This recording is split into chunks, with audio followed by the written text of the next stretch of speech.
Oh, yeah. Is my weird character okay? How Sounds long beautiful. do Yeah, I don't see any problems with it. Okay. I mean, it's not like I'm breaking the game. That'd be weird. Hey, it fits my whole MO on every character I ever make. They're at least at the minimum 6 foot. I love it. Let's see. What was my height at 14 years old? Let's see. She's gonna be 3'4", very skinny, and have these massive wings on her back, like bluebirds, but they have like white spots on them. Very cool. Yeah. She a tiny ASMR. I guess I'm gonna just choose a race depending on what class I get, and hopefully it's something that still exists. I need to know what your race is beforehand. All right. Oh. Okay. What kind of character do you think you want to play?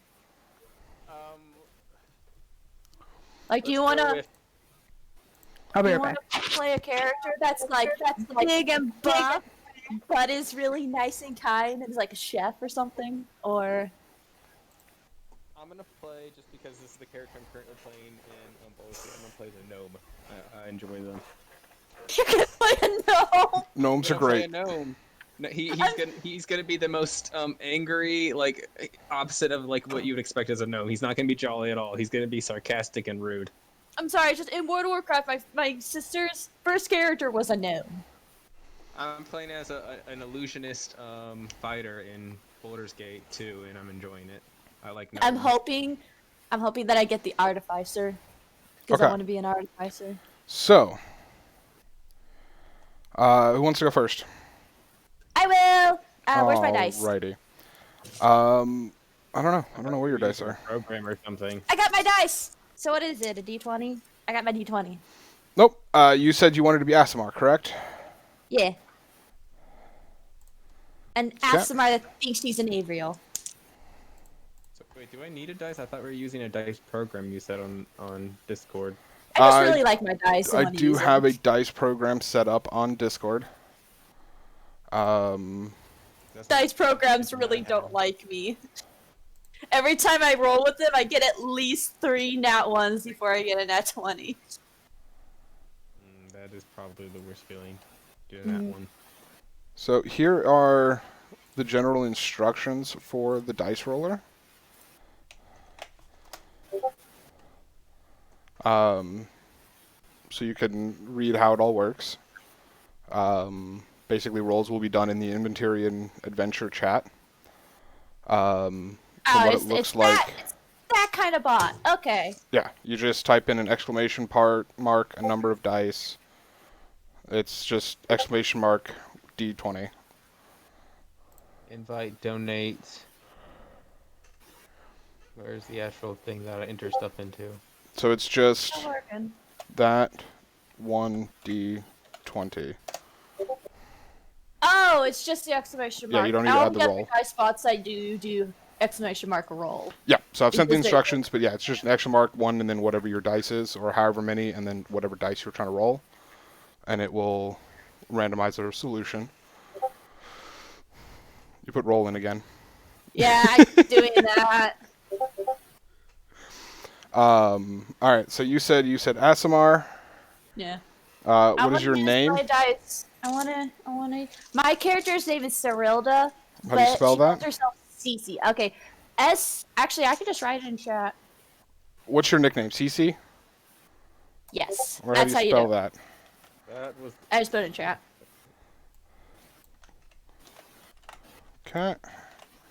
Because it's infinitely cuter to be called Cece. I think when I was a child, I had a hippopotamus stuffed animal named Cece. Alright, so Aw. your random character has been created. I thought we were gonna roll for him. It's the same basic way of doing it. Aw. So I'm using D&D Beyond's actual random character generator. You pop in certain information, you give it a level, and it just creates a random character. You're giving us max HP, right? So we don't fucking die.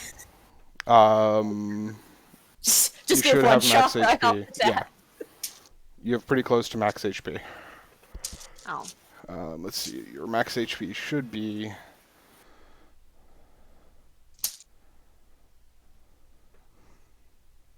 36 plus 15, so 51.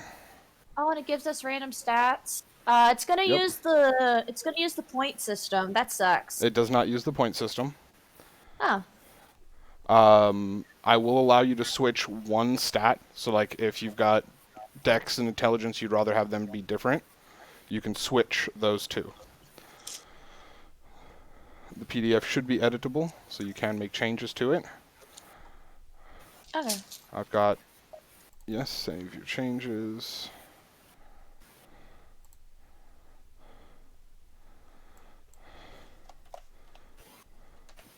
Okay, so your character is on its way to you now. Where's it coming from? Discord. Okay. There it is.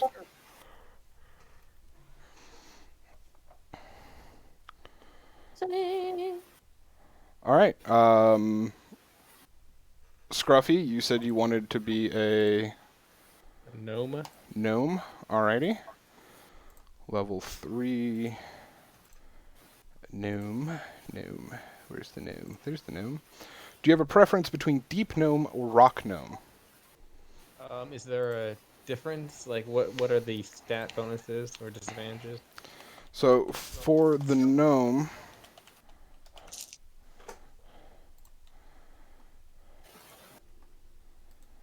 Let's see... If it saves on time, you can just flip a coin and choose. For the most part, the deep gnomes are forest gnomes, rock gnomes... No, deep Like the gnomes... miners? Basically, yeah, Rock they would have come from a more subterranean thing, so they have dark vision to a longer distance, and some other stuff as well. Okay, yeah, he will be a rock gnome, and fitting with my name, he will be Scruffy. Also because, you know, I was going with something like the from God, that Disney thing with. How am I forgetting this right now? Sleeping Beauty. Aha. You know, I was making a joke about that with all like I'm grumpy and happy. Okay, rock Scruffy. gnome. Scruffy. Create character. Are we gonna get first level? What's it called? Wasn't I supposed to roll the d20, or is that not necessary? No, so I'm using basically I input information and it randomly creates a character based on that information. Hey, look, I got a nat 20. That's easy. Bad. The luck of the RNG is with me. Okay, here comes yours. I just need to do your max HP. Oh, I know how I'm In gonna the world. play. Are we going to be doing first level feats? That's what they were. First level feats? Yeah. Not unless you are a variant that allows for feats. I'm a variant ASMR. It's not allowing for feats. That's just the way that they're described. The only thing that actually has a first level variant for feats, I believe, is human. That's dumb. But what we will be doing is if you keep playing on the weekly campaigns, your characters will level, and you can do whatever you want. There's no randomization of the leveling. You are in full control of the character from now on. So the next level you get gives you level 4, and you can pick feats. Cool. So are we going to be doing this weekly, or are you trying to get different people to play every week? So I will be doing this weekly. If you want to participate every week, you are more than welcome to. If when I schedule it, you were busy because of life or work or whatever, you can miss out on that week and then come back the week after. You will not lose any experience in that case, so all characters will level up at the same rate. So if you miss a week, you're not going to miss out on experience or anything like that. Okay. And that's all just to make it as fair as possible, so we don't get someone coming back after like 4 weeks and being like 3 levels behind. Wait, are we level? Max player Oh, count? level 3. I'm sorry. 4 or 5. Sorry, I missed all of that. There's Scruffy. Ooh, where are you posting? Oh, I see. All right, you were the last one. You wanted Warforged, correct? Yeah.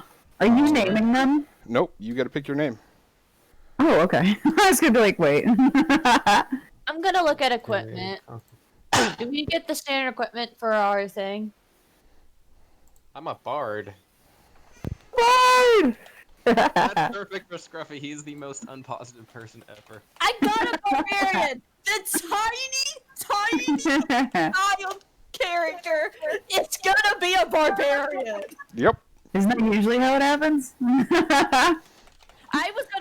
I wanted to be an artificer so that I could, like, pick up, like, a random thing, and it just turns out to be a gun. I just shoot someone, there's like, what is that?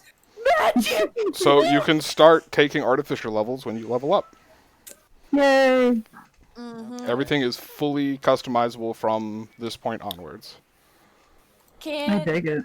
When we get our character, can we start looking at, like, their stuff that they get from their class? What do you mean? And because we don't have anything upon first creation, like weapons or armor. Yes. You should be able to... So you can pick some basic gear that you may want. You can look up online and see whatever the first, like what you get whenever you create the character, and you will have all that. I have to type everything in on this sheet. Can I just go over and use that one PDF that I got a while back from Lucan? Yeah. Okay. I have no idea what most of this means. So it's gonna be level 3 barbarian. You want to go? They said oh yeah, okay. Yeah, that's like. Yeah. I don't think this one has a subclass though. Alright, I'm gonna be right back again. I'm sorry. I gotta go pick up dinner. Okie dokie.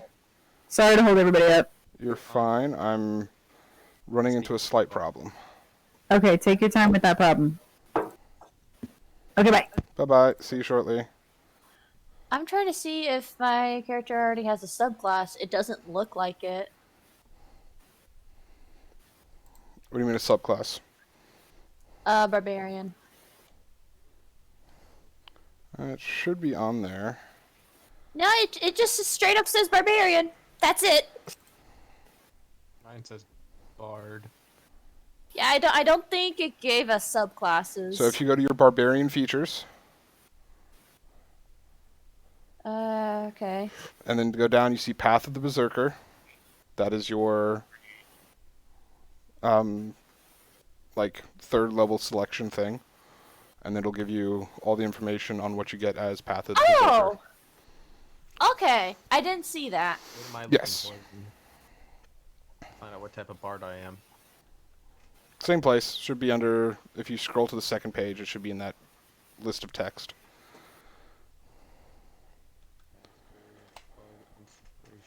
Alright, let's see.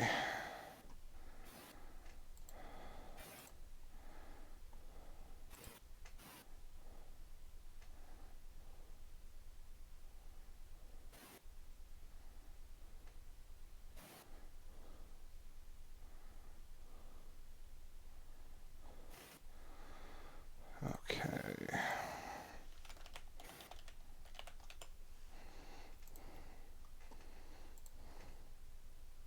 Go what? Alright.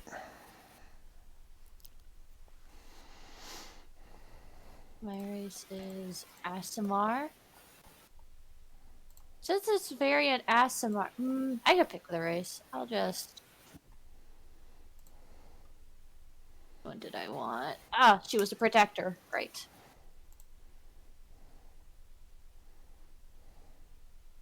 Did the ability scores already factor in the like race stuff? Yes. Okay. So what should I be doing now? Right now we're waiting for the last character to be created.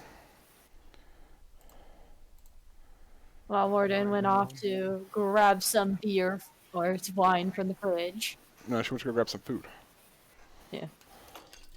Because her food has arrived. Do we get to pick the starter equipment from the class? Yes. Okay. And how would I go about doing that? What was my HP? Let's see. 51. Nice. Yeah, you've got wicked HP. It's because your constitution's so high. Yeah. I got +3 Constitution. So, now. equipment, here's your equipment selections for Bard.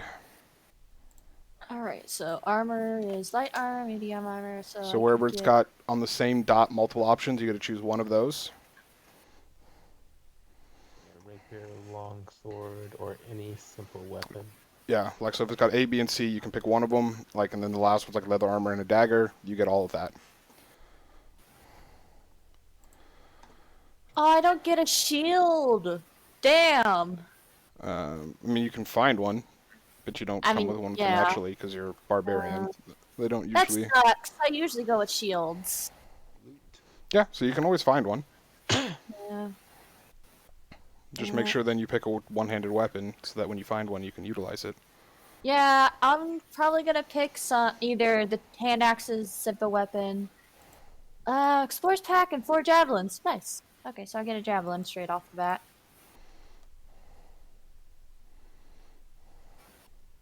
Well, I'm trying to think what would be a good effective weapon for a gnome bard. Either something ranged or something more like roguelike, I suppose.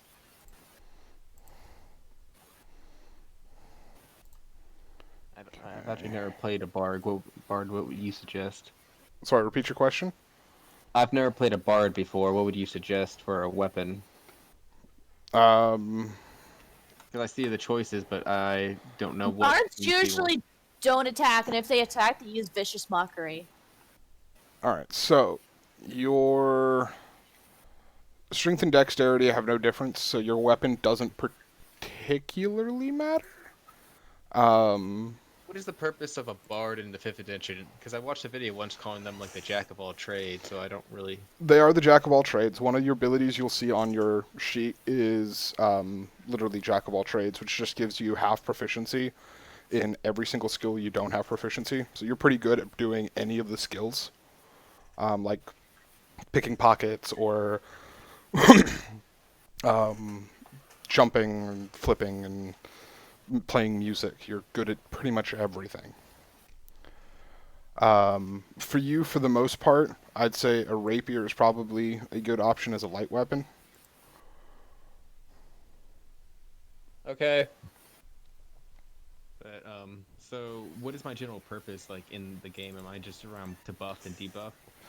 I mean, you can do like so. Let's see. Let's pull up Scruffy. All right.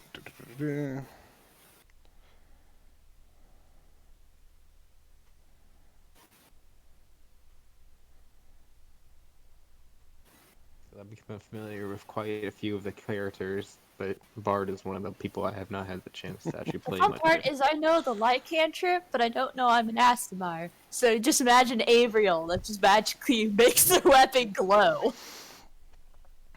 Can't fly either. So technically, what you are is a spellcaster. So yes, you do buff and debuff because you have the Bardic Inspiration, which allows you to give a D6 to yourself or to one of your parties, in order to improve their ability to do something. Whether it's attacking, whether it's jumping over a mountain, performing a solo, whatever. You can give them the ability to do better at something by inspiring them. Okay. But your spells, as they are, you can kind of do whatever you want with it. So that you can make them like attack spell people who cast attack magic. At 3rd level, you get 6 spells. Give me a second. That's one thing apparently it doesn't auto-generate for you, is some spells. And you know 2 cantrips.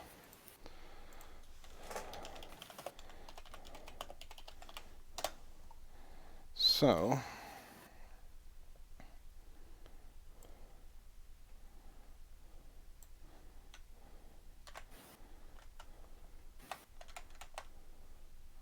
I'm going to send this to you on Discord.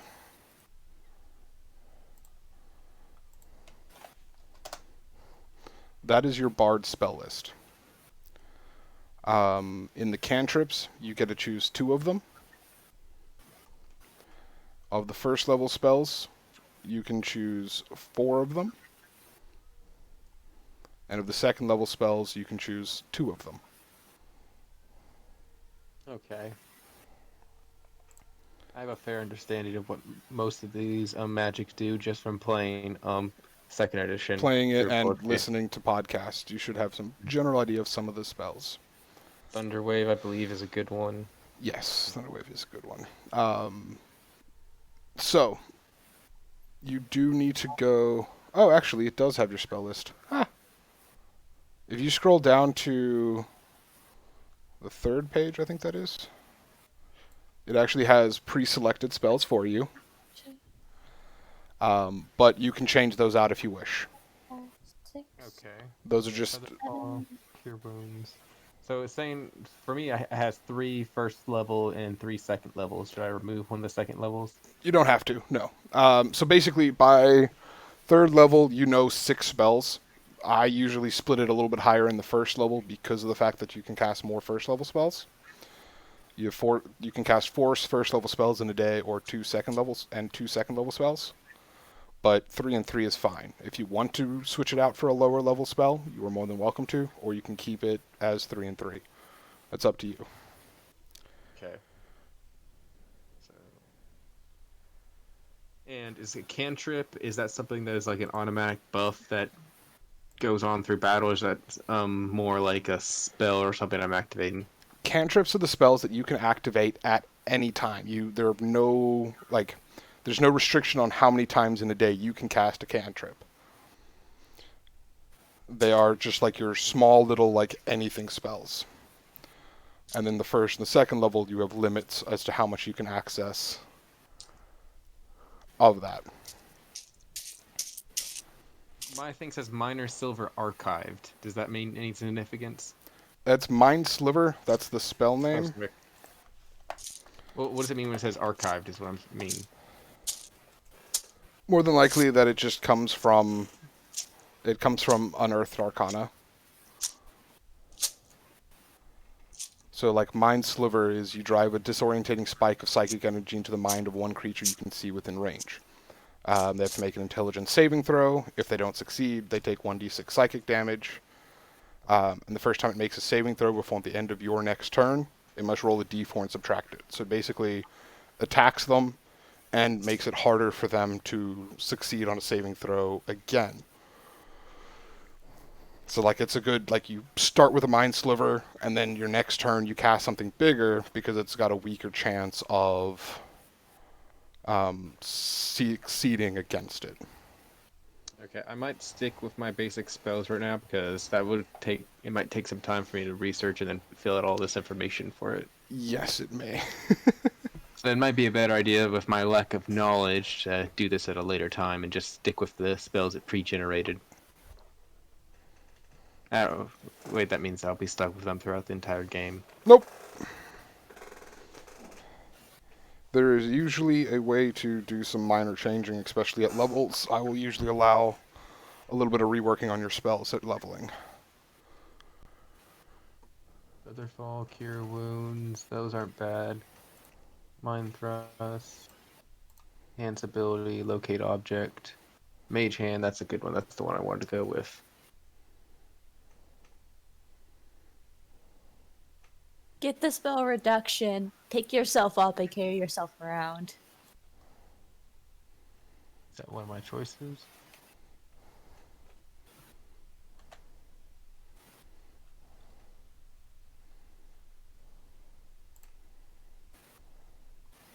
Is Featherfall all that useful? I know it basically makes you cause no fall damage, but does that really come all that often? Come up all that often? Depends on how you use it. Whenever I'm a player, will almost always have Featherfall, because I have an innate ability to be like, oh, there's a giant pit to nowhere that no one knows where it goes. I'm jumping in. If you're going to be jumping off buildings a lot, I would definitely recommend it, Yeah. unless you just want to take fall damage. I'm just looking at something to add, because the abilities that it pre-generate aren't too bad. Like, we got Featherfall, Cure Wounds, Hideous Laughter. I definitely know what Hideous Laughter is. Yes, so I mean, they don't make a bad character. That's the nice thing about it. I'm just seeing if there's anything I can switch out real quick that might be, like, Locate Object. I know that's definitely good if you're on a fetch quest, but usually I think you would require, like, something... You like, would need just some locate knowledge of the object beforehand, so it depends on how That's much what I would think. information the person who's asking you to search for it can give you. Well, that also depends on if you're prone to losing things. So if you're just constantly losing your watch or something. Okay, character. I need to add some items. Ideas, bounds, flaws. Oh. Well, that's stuff I can add later. Backstory and stuff. I'm gonna make his backstory. If you guys ever read the Witcher series, they have a lot of like the Cinderella stories or any of those stories mixed into like his lore, like made it more realistic. Even like Little Mermaid. So I think about I'm gonna as like a backstory, somewhat reminiscent of Sleeping Beauty, except for when all that shit happens, he's just like, "Yep, I'm out of here." He's like, I don't get paid enough for this shit. Apparently, whenever people start coming up demanding a princess, he's just like, I'm good. And that's how he meets this group. He's just wandering around after that point. I'm gonna make it a little bit more entertaining.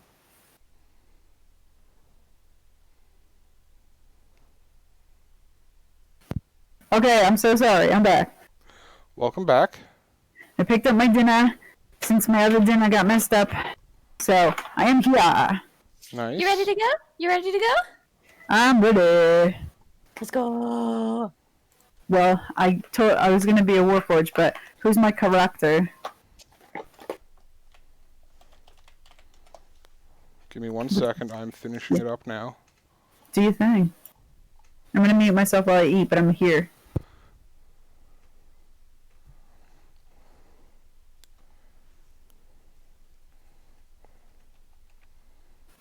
All right. Dun.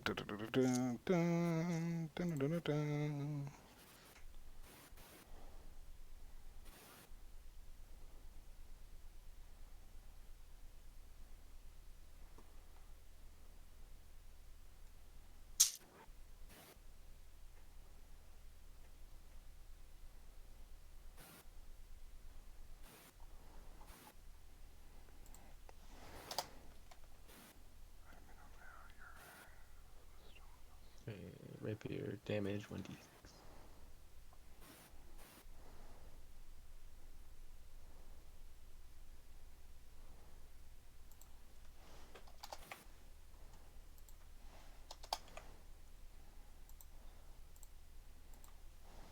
Wait, 2.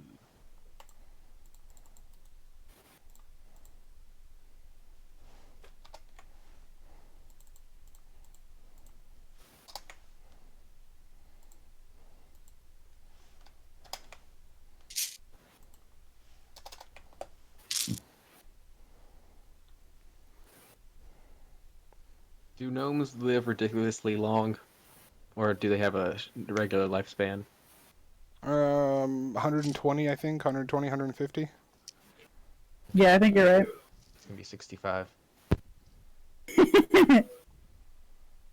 And what would you say the height of a gnome would be?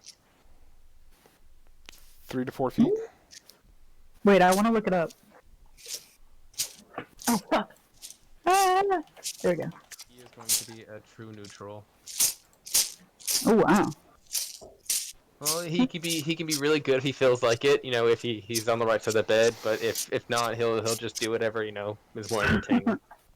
But he's not going to do something that completely destroys the group, or be like one of those chaotic people who decides to murder and get everyone arrested. Wait, are you a gnome? I am a gnome. So gnomes can live 350 to 500 years. Oh jeez. wow, he's gonna be much older than that. Yeah, and He's gonna be 275 years old. you can be. It says, but yeah, between 3 and 4 feet tall and average 40 pounds. Okay, he's gonna be 3 foot 4 inches. Get specific on that. He'll be a nice solid 37 pounds.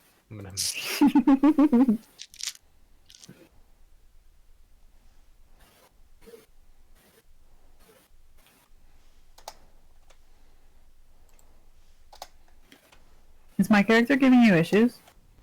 Slightly. I have fixed all the issues, though. I was gonna say I can always change it to a different race if you need me to. That would defeat the purpose of all the work I have just finished doing. That's why I said I could. Okay, he said I also get some leather armor.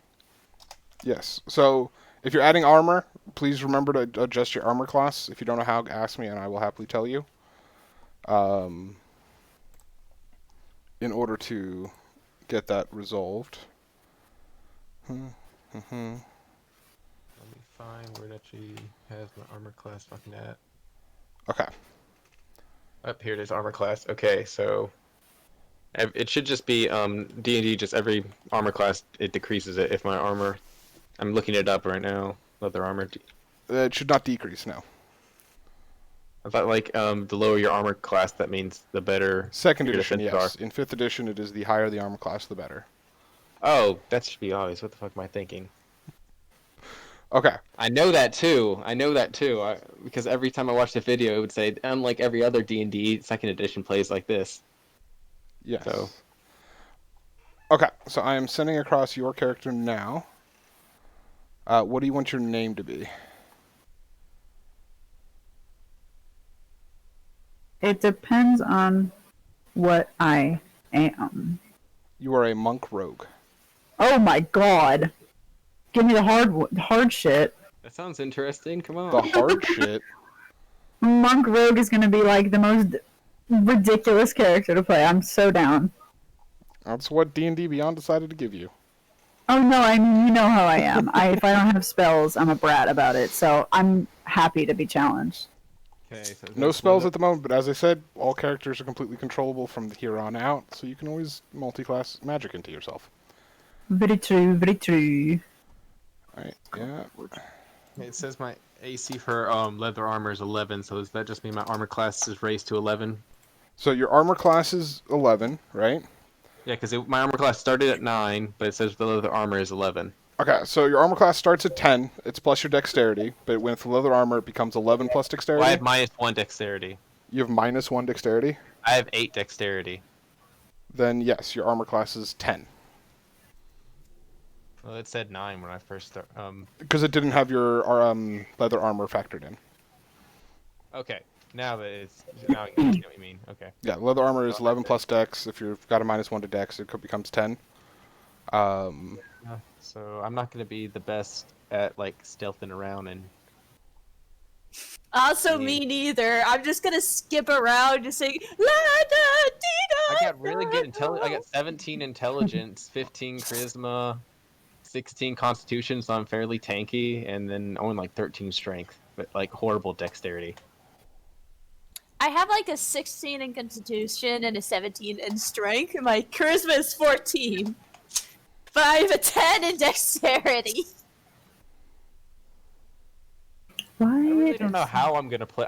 I feel like maybe just like a very maybe I can be like a tanky bard gnome that runs in, does damage. I don't know. We'll see how he rolls out. I'm gonna straight up play a kid that just runs around singing top of her lungs since I have 0 stealth. Hey, does dexterity affect like the regular things in 5th edition? Dexterity or is is it weird? your stealth mod. Okay. So it Yeah. doesn't have anything to do with damage or anything such like that. No. You can use dexterity for like finesse weapons and stuff, but usually people just look at it for stealth. Okay, that's what I thought, but I was just making sure it wasn't weird. Yeah, finesse weapons. You can raise your dex mod instead. Like rogues typically do this.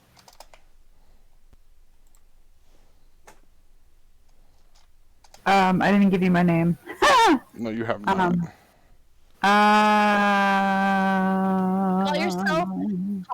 Call yourself Mia. No. Heck Oh, no. almost. Oh my goodness. Maybe a diplomatic kit would be nice.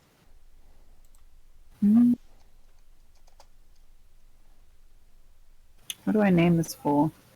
Back, I mean.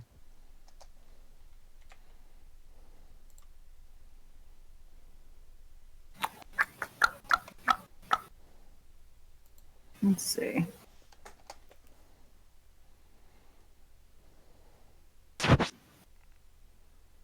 Why is there no good generators for frickin' stupid? Alright, let's go with... Sorry, I'm currently Googling names. Good.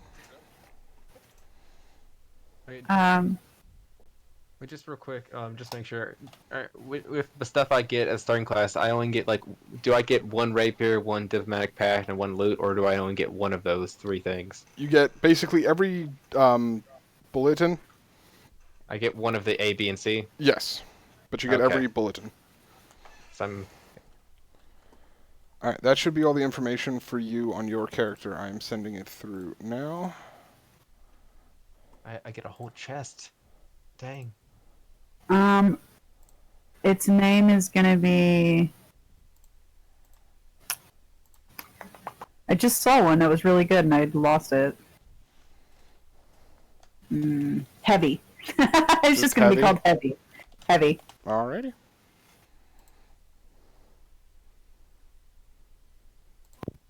So I will send Heavy through to you now.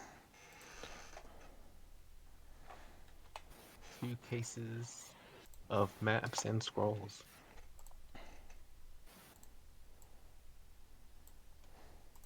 Oh, it doesn't have any rolls. There's Heavy. Oh, So the problem with yours is D&D Beyond doesn't actually have Warforged, so I just had to modify a couple things. They So lame. Well, they do. They I don't- just have to pay for it. Also, they don't have the Warforged stats in the PDF version I have. They don't have it in the spreadsheet either because they Yeah, 'cause DCMA. It's something you have to pay for. Right. So they don't have it in everything. Fun fact, I made a Warforged, and the Warforged had like 24 AC at like level 3. They're big, bad, tough guys. Yeah, they that was before I added the shield. So at the end of it, they had like a 29 AC, and the DM got really pissed at me, so I had to make it a 21 AC somehow. Yeah, Warforged Yeah. are nifty. Yeah, I was legitimately just playing them as a Warforged. No feelings, no emotions. They can think for themselves. They also didn't refer to themselves as he or she. They referred to themselves as NB or non-binary. I was gonna say they're just like constructs. They're not really people. I mean, they're people, but they're sentient. But Canonically, they could refer to themselves as he or she depending on how they were built. So, like, more feminine models refer to themselves as she, and more male models refer to themselves as he. But mine was just kind of in the middle a little bit, just kind of feminine, kind of masculine, so they refer to themselves as they. It's bro. And the DM, this is what really annoyed me. The DM completely ignored it and kept calling my Warforged a she, and I was just like, they're not a she. Stop saying that I'm afraid of stuff because someone feared me and I don't have emotions in the first place, so I can't be feared. So I can't be afraid. But like something in my hardware could go wrong. Pretty Very much. That's Yeah, basically it was bad storytelling, basically. the spell takes effect, but it shouldn't affect you in the exact same way if you Yeah. don't want it to be a fear response. Yeah, they weapons. kept thinking that I was just like regular character, got emotions, got feelings, likes and dislikes. No, I mean, I legit, if I didn't think that I wanted to go anywhere, I would just sit there and rest for like 200 years. I would allow people to play Warforged with emotions if they wanted them. Yeah, I wanted to play a non-emotion one, and then slowly develop the emotions as they went. All right, so what I posted after your character sheet is the starting selection of items you get. So you just have to go through, grab those, and add them to your character sheet. Okay. Looks like leather armor is your item. So when you add leather armor, you're going to have to just redo your math for your armor class. I'm just trying not to good add at shit math. to my thing. Okay, Not so 11 plus dex, and that includes... Oh, wait. I'm trying to figure out where on the sheet. Am I stupid? Where on the sheet do I put my armor? Your armor class is at the top, but the armor, like what you have, will be in the items section. Second page? Oh, okay. Yeah, the, second page. Yeah, and then I just need to check something for you, because you are a monk, which means... Frickin' Warforged monk. Okay. So I'd actually advise for you not to wear armor. Yeah, I was just about to say that. Because your armor class without armor is going to be 11 plus 2 plus 4. Oh my god. So it'll be 17. Mine says it's 16, but I will change it to You need 17 to up it up to happily. 17. Okay. That's not factored. So Warforged as a basic thing is they get +1 to their armor just because they are Warforged. So that's not factored into that. They also have those cores. Got it. Yes, with leather armor, it'd be 11 plus 2, 13 plus 1, 14. So your armor class is higher because you're a monk without wearing armor. Same for you, Kit. Because you are a barbarian, your armor class will be higher without wearing armor because you get to add your constitution.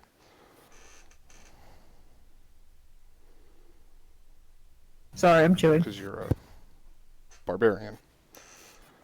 Tried to add everything for my diplomatic set, but I can't find the weight for a good amount of stuff. The weight? Yeah. I don't run encumbrance. Okay, that doesn't matter then. Yeah, Yeah, encumbrance sucks. no one that's the one thing everyone wants to turn off in video games is encumbrance. Nobody wants to deal with Exactly. encumbrance. Is there a I difference don't. between just a map and a case of maps? Case of maps might contain multiple. It says diplomatic pack, 2 cases of maps and scrolls. Yes, it's basically those like cylindrical cases. So just having a map means you just have a piece of paper. Those are like special things that you can contain it in so that they're more protected from elements. So if you fell into a river and you just had a piece of paper, that could get ruined. If you have so a I just have 2 case, cases. you have protection against falling into a river and it not getting wet. Okay, so I have 2 different cases then. Okay, Yes. that makes sense. All right. Okay, what else am I missing? I think I have everything from my list. I went with a loot, something basic.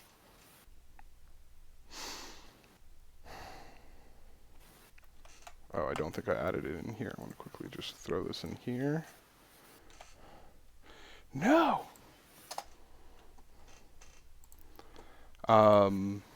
Alright, so is everyone getting a little bit comfortable with their characters?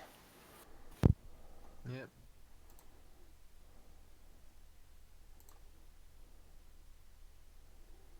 Fantastic. Okay,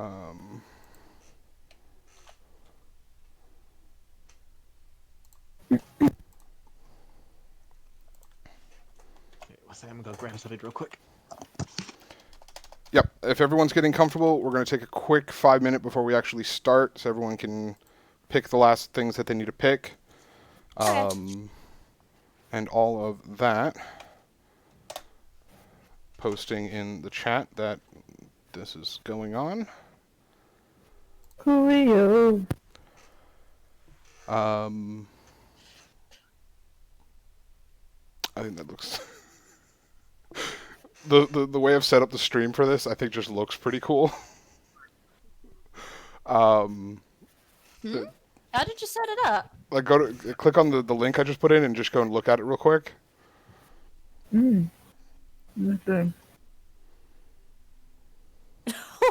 the heck? Yeah. You should Oh, it's just you! Hi. you should find pictures that reference our characters. I will get those from you for the next session if you guys are still here for the next session. If you actually... Some of these are actually pictures that I had from the last campaign that I ran with you guys. Yes! Oh, really? I noticed my Some of them, characters. yes. Yeah, your character's there. Too bad I don't see mine. I think Yeah, because I'm yours had a primarily white Yay. background, I grabbed some. it would put through... It did. In OBS, Yeah. there's layers, and it would Like put a- through a weird bit of a layer. These are just the random pictures that I picked up from the file that I have that just says D&D Kataki. Well, you know what you could also do? You could figure out a way to like get our characters and put them as our profile pictures, and then just have them like be up there, and the background is just like our character picture for the campaign. That would be cool. That'd be cool. I don't quite know what's going on. I missed the conversation. We're talking about the Twitch stream. Ah. It looks cool. So this is what it looked like for this section. Next time, I'm going to get pictures from everyone, and everyone's personalized character picture will be up on the stream, so that you can have yourself represented. But I didn't have that information beforehand, so this is just what we're going to roll with for now.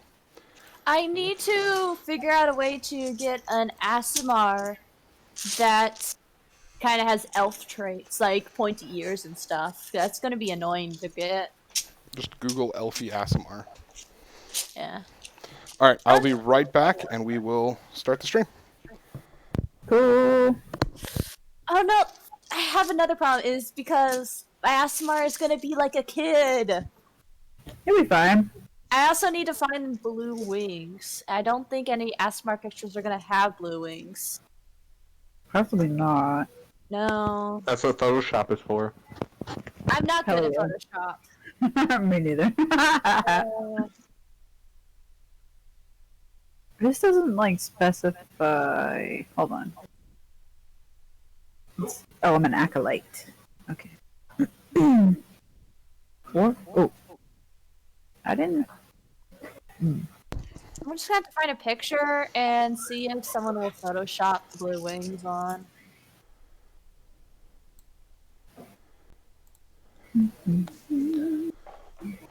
I'm gonna shove food in my mouth, so I'll be muted for a bit. All right, I'm going to drink some fantastic Midori Japanese melon liqueur. Oh wow. Absolutely delicious. Okay, I'm muting, but tell me when you guys are good. I was just eating, so I had myself muted. Welcome, Green Kid. How's it going? Boop boop boop boop boop.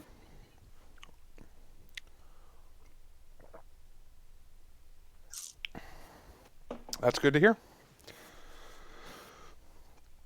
So All I right. still haven't. Go ahead. I still haven't figured out because she was talking about like the specialty of like what type of class you are. Like she's a berserker barbarian. I'm not quite sure what Sure. type of what would I categorize my guy as. Give me a second. I need to go to there and click on Scruffy. So you are a College of Creation bard. Excuse me. which means your proficiency bonus is doubled for any ability check you make with a chosen proficiency at 2nd, 2 at 3rd, or 10th. That's your expertise. Note of potential.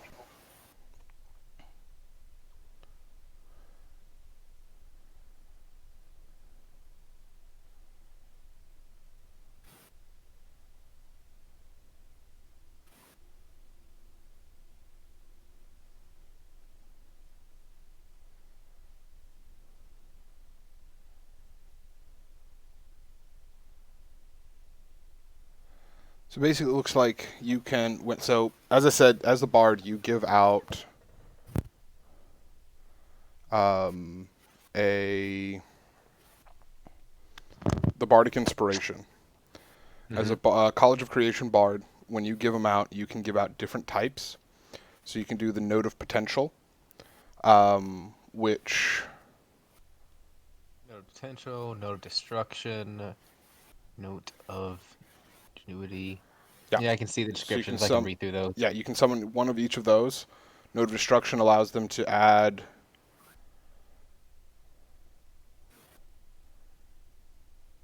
Allows it to add to an attack roll. Protection allows them to add it to a saving throw. They gain temporary hit points. So basically, you give them a note, and then they can when they use it as one of if they want to use it for an attack roll, they get extra stuff. If they want to use it for a saving throw, they get extra stuff. If they want to use it for an ability check, they can roll twice and take whichever one they want of them. So it just allows your bardic inspirations to be a little bit more powerful. Okay.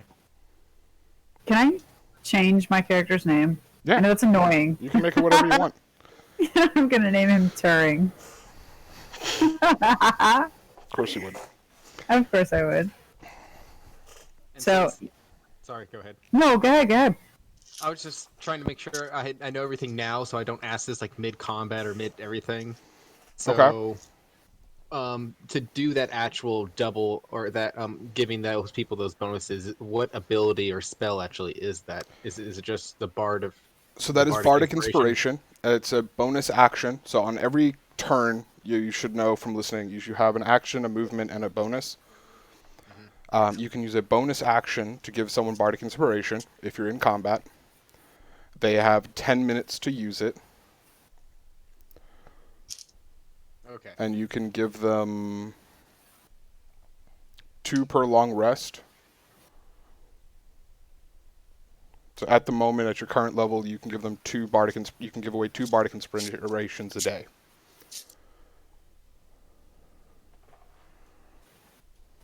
Okay. All right. Makes sense. Thank you. Pleasure.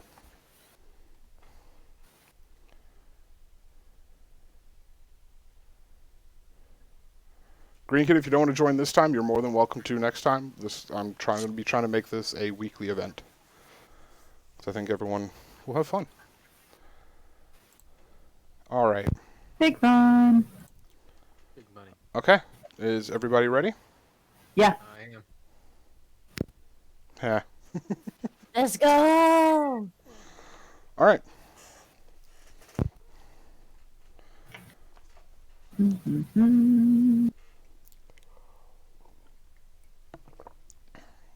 So you guys are starting your journey on a boat.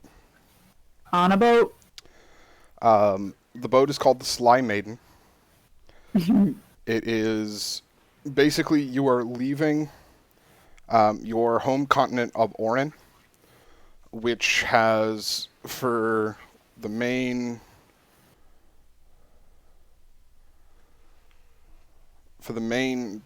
religion of the entire continent of Orin believes that they are the only continent. There's a small sect that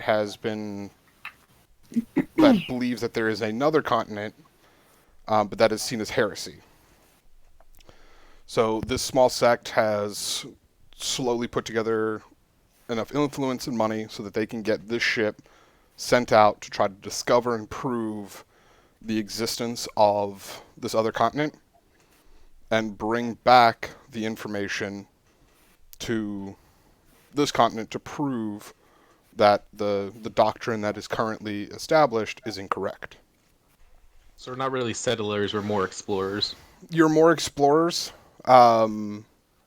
with the option to settle. It's up to you as to how you want to handle all of that when you're actually there. So you will awaken in the passenger quarters of the Sly Maiden. This is the ship that has been tasked to search for the unknown lands on the other side of the world. Have we already all met each other? Not particularly. So, like, sort of. You've all been on the same ship for a couple of days now. It's not like you guys knew each other beforehand, but you have kind of interacted a little bit. But that depends on how social you are in a group of strangers. I mean, personally, I would have been locked in the corner of a room and never spoken to anyone. Yeah, he's just grumpily in the corner, drinking himself into a stoop. I'd just be running up to everyone and just be like, hi! Just giving them all hugs. You probably wouldn't like to give my guy a hug because he probably smells either like dirt, booze, or maybe a mixture I of both. do not care. My character runs around and you're- hugs everyone. You're gonna smell like booze now too, hugging everybody. I'm Drunk 14-year-old. 14, I'm 3'4", and I am a bundle of excitement of hugs. I probably would be very pissed off because my guy's like 3'5" or no, actually he's 3'4" too, so we'd be the exact same height, and so a 14-year-old is the same height, hugging a 274-year-old guy would probably be. He would not be very happy. Well, he probably know that she's a kid based on her height and her. It's not saying he wouldn't care. He would. That's not probably not the part he cared about. It's just like this child is the same height as me. It just makes him.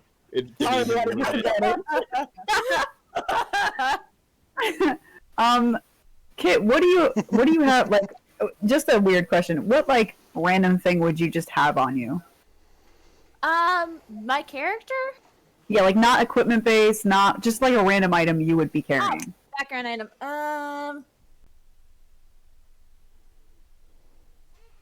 I'm trying to think. Something dumb, like something you wouldn't care about. Yes, no spreading of COVID. No. A string necklace with a bunch of different colored beads on it. Okay. With little needle holes. Like When you come up, right? When you come up, because you're going up to everybody. When you go up to Turing, since you know my background, whatever. Anyway, as soon as you come up to it'll snatch that from you very quietly. I mean, I can roll for it, 100%. I can roll for it, but it's gonna snatch it from you, and it doesn't have pockets. As long as I see it, I don't care if you snatch it. I think it's just I'm gonna give him a habit of. Was it? Yeah, I think I'm gonna go by it. Just it's more of a robot. I keep referencing as like a him, so it doesn't really matter. Okay, But I heard you talking about that. I thought it was a different, like an older character you were talking about, but no, I heard that stuff you were saying, so I think I get what's going on. So it's more of like because it doesn't. Animatronic.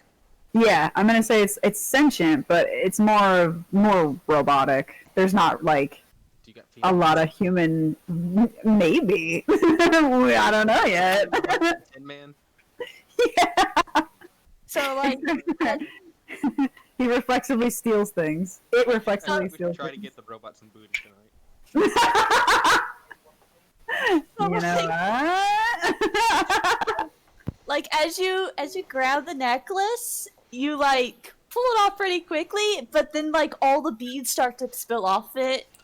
There's not a very good knot tied to it. It's like very obviously meant to be pulled off very easily and not break in that way. So it's like, oh, there's beads spilling everywhere, and then Cece, as she's standing in front of you, she stops. She looks down at all the beads. She looks at you. She looks at the beads again, and then she just starts crying.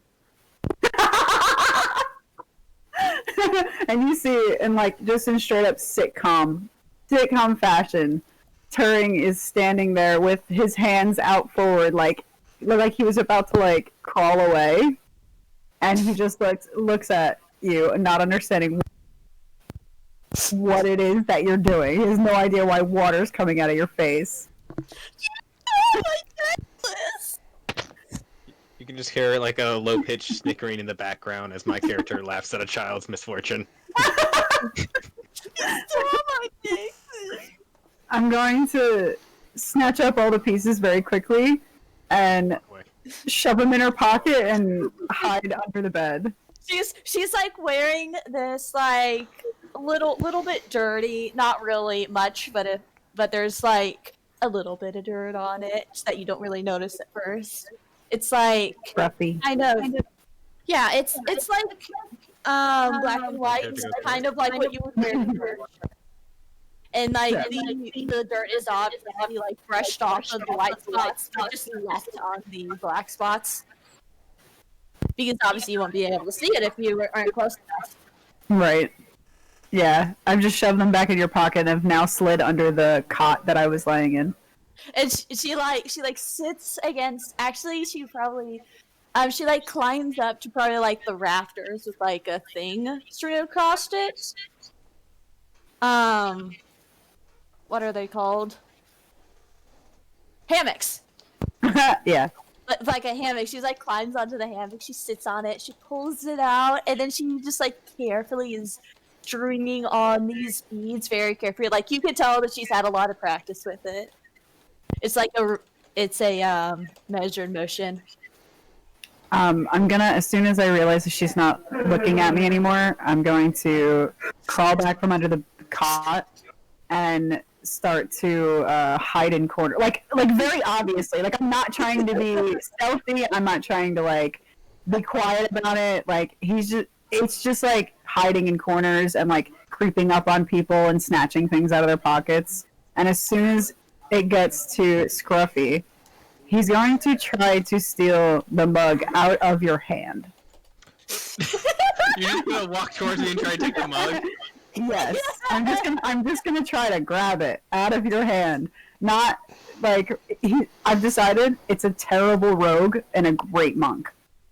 So I'm basically just gonna let you take the mug, and as you take it and let you, feel accomplished, I'm gonna take another mug from behind me and just start drinking that one.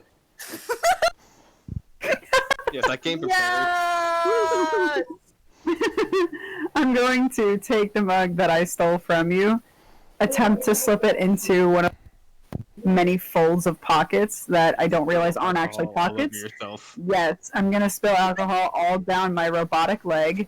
I'm gonna promptly short circuit, and my leg will fall off.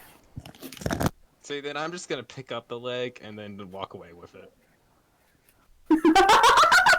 Not even saying a thing, just be like, well, you took something of mine, I guess I get something of yours. I'm not gonna walk far, I'm just gonna walk probably like a little bit on the other side of the room, sit there, and just stare at you while I'm just holding the arm. After Like, after I like get my necklace together and I like very loosely tie it and put it on, so like if it was yanked, it would probably come off pretty easily and not break. I like climb down from the hammock, walk over, and I just like look Push me around. over. No, I like to look around a little bit and like try to find like the alcohol. Sorry, I try to find like the kitchen and stuff. are you trying to get drunk? 14-year-old trying to get lit? Oh to get yeah, lit. you bet. Maybe this would be a more fun party than my character was thinking. So I'm just gonna hobble. I'm just gonna start hopping around. Just start hopping, not crawling. No. Every single one of my character Sorelda's, all of them drink, and they're all kids. That's really bad.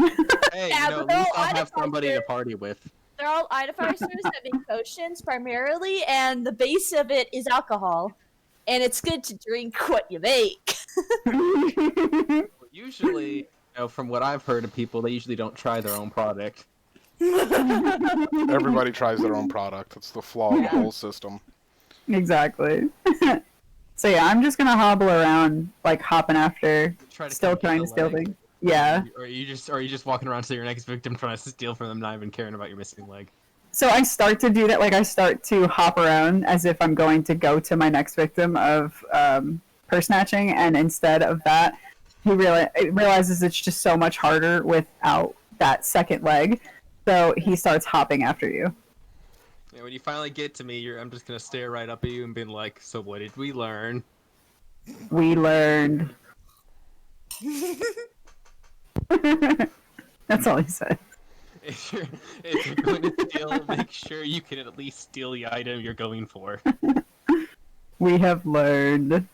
May I Hand have you the my leg leg back? and I'm like, okay, you can keep the mug. I'm Do I saving get- mine. Do I get to the kitchen? Yeah. So in order to get to the kitchen, there is a door. So you're in basically like the crew quarter, not the crew quarters. You're actually in the passenger quarters.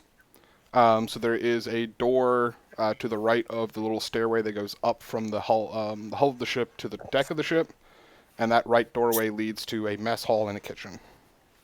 I go straight up.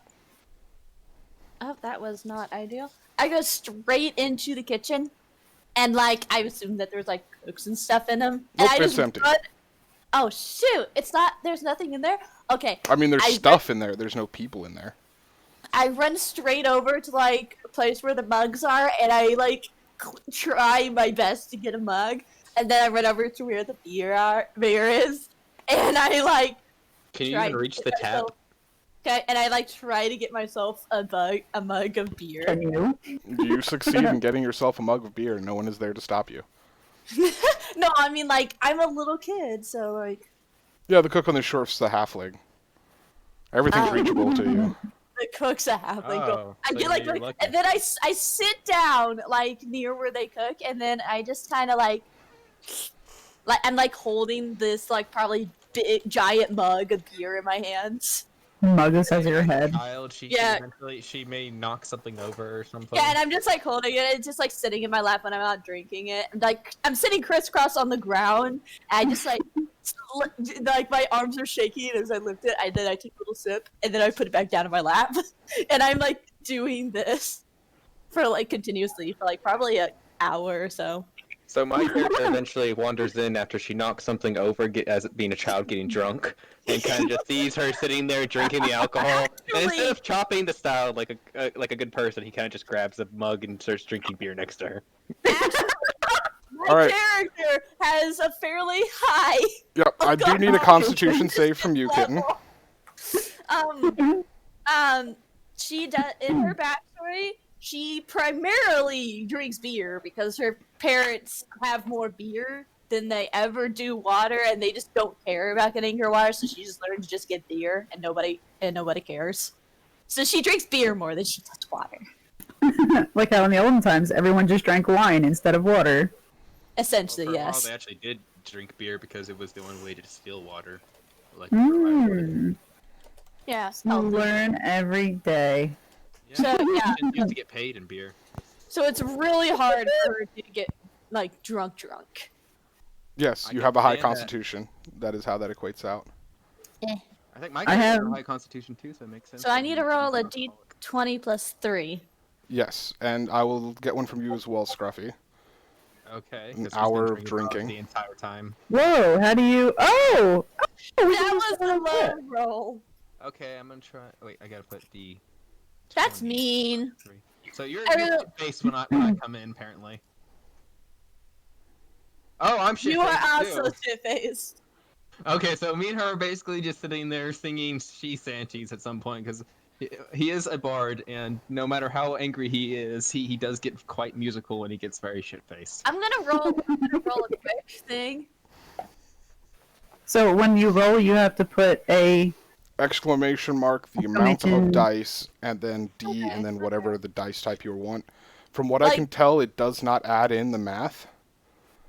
Because there's no way you rolled a D20 and got plus 3 and got a 3, and there's no way you got rolled a D20 plus 3 and got a 2. So that's a 5 and a 6. Yeah, that's Yeah, a 5 and a 6. Remember the top. So like Not too halfway, so like probably 10 minutes into us like sitting there just like drinking and stuff, and you're just like singing, and then she just like after you stop singing a song, she's just like, yeah, fucking monster, fucking die, fucking die, fucking don't sing with us. Here we are. Go Got a away. very dirty mouth for a 14-year-old. Yeah. As this goes on, all of a sudden, the door from the little trap door that leads up into the deck of the ship is thrown open with a loud bang. Down comes one of the crew members, and he will yell out into the cabin quarters.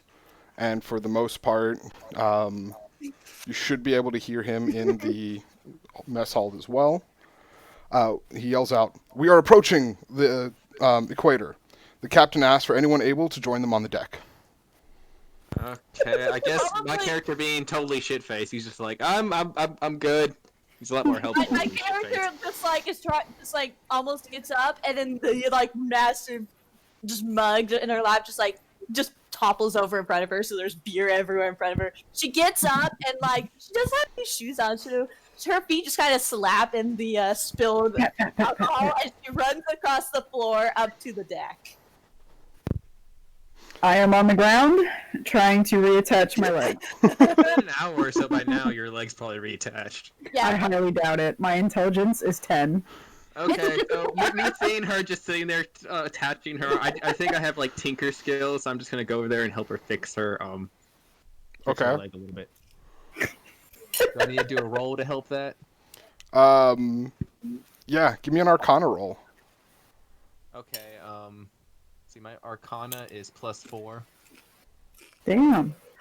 Yeah, I got high intelligence, and so you know, I at do least not. I'm not a total noob who needs to like search through everything. I looked over stuff while we were on our break. Oh, So good. a D20. Yep.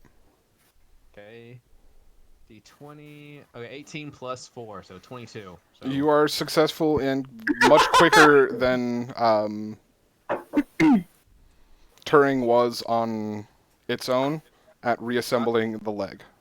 I just go up, basically look at her or him. I'm sorry, it. I look at it, go up, kind of just sit there for a second, seeing if like if it's really this stupid or if it's just fucking around, and then I kind of just go up and just slap it together. Like it was a lot more simpler than it was making it. It was kind of like trying to jam a star into a circle shape, and it just goes. Yes. It's doomed. Exactly Done. that. Exactly And basically you look at me with a sense of wonder, like, are you God?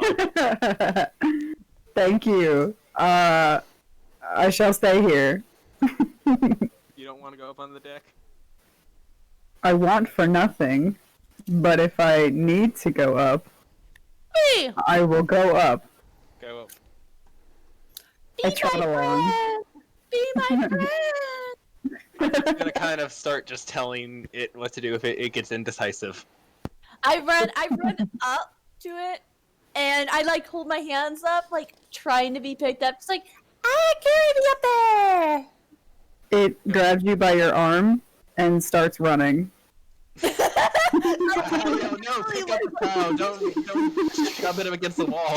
She looks like she's having the time of her life, just like. We go like flying behind him, but behind it. It's got you. It's running up the stairs to the top deck. I should be running after it to make sure the child doesn't die, but after like 2 feet of me going, I don't really give a shit. And I kind of just follow up, drink, like, I grab some random alcohol from some drunk ass bum, or like some random ass dude, just, while I'm walking up there, and just grab the bottle, start drinking, and walk away as he goes, what the hell? And then, so now I'm up on the deck too. On deck. I'm a very sassy gnome. All right, when you arrive on deck, even though it's about midday, yes, you guys are getting drunk in the morning. Not unusual. Love that. for It's her. like noon. We've been drunk all night and we just didn't go to bed. It's possible. Very true. When you arrive on deck, it is dark. The sun has been completely blotted out by extremely black clouds. The only light is coming from lanterns that a crewmate is going around and lighting around the edge of the ship and at the mast itself. Like my character is wearing like this really crudely crafted like band around her wrist, like obviously a little bit too tight for her to actually wear it. It's probably been there for like years. She like looks at it and it just like lights up. She used light on it. Okay. So you make your bracelet start to glow, so it lights up the area around you in this darkness. As you are up, standing on the ship, you feel that the wind is blowing steady and strong, and you hear the captain yell, "Blast it, Crow! Where did this storm come from?" A faint response from up the mast. Not sure, sir. Is followed by a falling form of a crow-based Kenku who lands with a thump and doesn't get back up. Uh-oh. The captain stands above you. She's standing on like that main part of the little ship where the helm and the little steering wheel thing is, which I think is the helm. Steering wheel. Yeah, she got the little steering wheel. Da, da, da, da. So she's standing up there. Behind her, at the wheel itself, is a gargantuan of a helmsman. She is standing there above you guys, sees Crow fall. She strokes her beard and says, well, if you guys are able, we could use some help. This storm came out of nowhere. We are having trouble getting everything settled. We don't know what's going on, and we could use assistance in making sure that we don't have any problems. I want to go into the crow's nest! As I'm still holding the child in my arm, I absentmindedly, like, sit her... This is going to sound weird. I have to explain this right. I sit her down in my hand. Does that make sense? Yeah, because you're a big-ass robot. You kind of make I'm like a pretty crook of the accurate, arm right? and kind of sit her down in it. So I sit her down in it so that the light is at least elevated. Mm-hmm. By the way, I wanted to be a shtick where I play dumb. It plays dumb. It's not stupid, but it is stupid. But it's not. Anyway, So he's gonna sit her down. Yeah, he's a rogue. So I mean, he's a rogue and a monk. So he's got to have some. It's got to have some kind human of common sense, but he's an intellectual. Yes, exactly that. He has no human common sense. So like just natural things you would expect any human to understand in normal conversation. It just doesn't perceive it. Anyway, so it's gonna sit it down. Sit the child down in its hand so that the light is elevated. Look down to you as basically making you de facto leader and ask, what now? To me, or to her? To you. Just like in the middle of you guys like talking, she's just screaming that she wants to go into the crow's nest and just like waving her arms above her head. I just He really launches you. like gross, just like a very audible and smelly burp from like deep within my gnome gut, and I gotta go. Okay, what do you need us to do?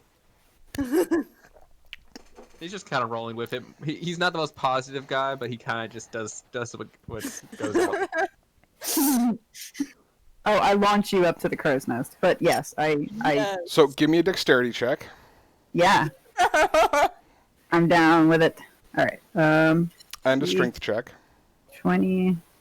So what do you do? D20 plus. Okay. What's my dex? My dex I plus can 2. give you a bonus. So if you don't need to add the +2 to it, because it won't add it automatically. You have to add it after it rolls. Okay. You can use bardic inspiration if you have a low stat in one of those. Ooh! That's a 6. Okay, and give me a strength. Okay. Strength is. Oh god, my strength's not even that great. Okay. I should have used. I told you I could use bardic inspiration. I'll take it. Like, you don't gotta ask, you just give. I think it's too late now. 6 plus 1, 7. Okay. That's bad. And to catch her ass before she flies in the water. And Probably. CC, please can you give me a dexterity saving throw? If I'm launched into the air over the water, I'll extend my wings and angle myself back over the deck and then just fucking fall on it. Like I said, I have a cantrip for a mage hand, so I can cast that a shit ton of times, and I can. It's not gonna be able to actually carry me because I'm I was just gonna say, Major hands maybe have. you Go can ahead. carry up to, like, what is it? 5 It's only pounds. a certain amount. Yeah, 5 pounds. Oh. Yeah. I'm definitely heavier than that. But she's got wings. That's why I threw her. All right, so give me a dexterity saving throw. I can't like fly, but I can glide. So like if I go over the water, I'm just gonna glide back. I get it. Okay. Oh, good. You are thrown about halfway up the mast. You are not near the actual mast. You actually land on the like part of the sails in the rigging. But you are able to catch yourself and can proceed to climb up to the crow's nest if you wish. I climb up to the crow's nest and I sit on the railing, like legitimately on the railing, and I just like look up at the sky and hold my hands up and just like scream. What do you scream? Yeah, I didn't hear that. Yeah, sorry, I pitched. It doesn't catch my voice. I just scream me. Once you get up there was a reason why I did that. Once you get up there, I ask you if you can see anything flying towards us. I look around. Give me a Oh, I perception probably should roll. have just said that, right? Probably, yeah. Do you see anything? What's my perception? Well, my passive perception is 11, and my active perception is now 10. So like pretty solid. Yeah. Okay.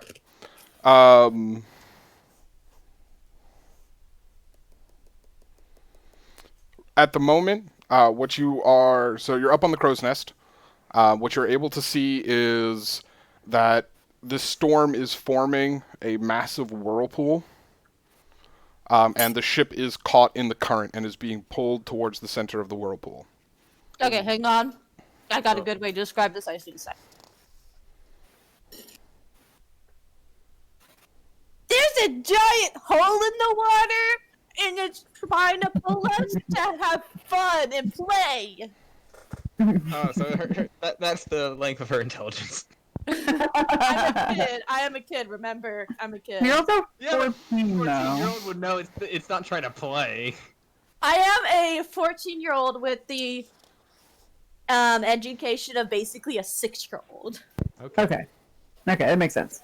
I was gonna be like, wait, I was kind of smarter than that when I was Just takes 14. a huge swig, like a very large one, kind of just Swig. makes a burp and goes, ah, fuck.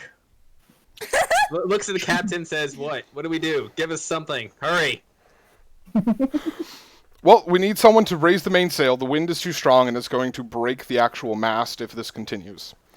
We also need someone to... And then she looks up. Oh, okay, we've already got someone up there. The rest... She is just like kicking her feet and just appears to be like singing randomly, but nobody can hear it. My guy screams to you, stop singing off key! Fuck you! I like to sing! Alright, Before our own key. I'm going to dash to the sails. But he didn't tell us to... everything what to do yet. Oh, I know. It doesn't care. It's as soon as it's given something to do, it does it. I'm gonna dash to the sails too. Did you say raise them or lower them? Raise them. Okay, I'm going to sails and promptly look back to the captain for the next order. Yeah, I'm gonna ask him what to do next.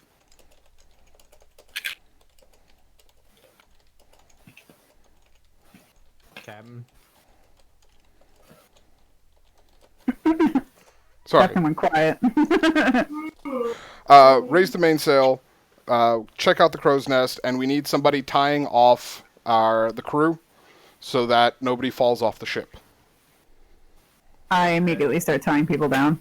Should I, I'm gonna cast my cantrip Mage Hand to grab a rope and basically like start lassoing people knowingly. I'm not even giving them a warning. I'm just gonna start latching them to shit. Go for it.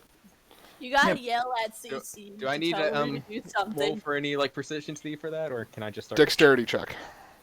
Okay. Or If you well, want acrobatics. CC to tie yourself down got- to the crow's nest, you're gonna have to yell at her. Okay, I got +0 in acrobatics, so let's see what I get. As you're waiting for your orders, I start throwing complicated Ooh, nat hand. 20. Like, oh shit! Oh, So by the way, I even wrap the child up there on the top crow's net as well. She doesn't get to know what's going on. I throw the rope up there, and at the last minute, she gets like tangled up and gets tightened down. Watch my down. my waist is now like tangled to the thing in a very complicated way that I can't begin to untie it. I'm very sure it's so she would be like distracted enough to play with the rope, but not well enough where she could untie herself. This is a weird thing. Well enough where I can pull it out What's and this? get her down. And Chug. Turing, give me a strength check. Sure. which makes +1. Please give me something good. No! Oh no. Hold on just a sec. Okay, there we go. That's a 7. Okay. You tug on the rope. You get the sails basically put away. You tie it off, and you have it as high as you are able to get it.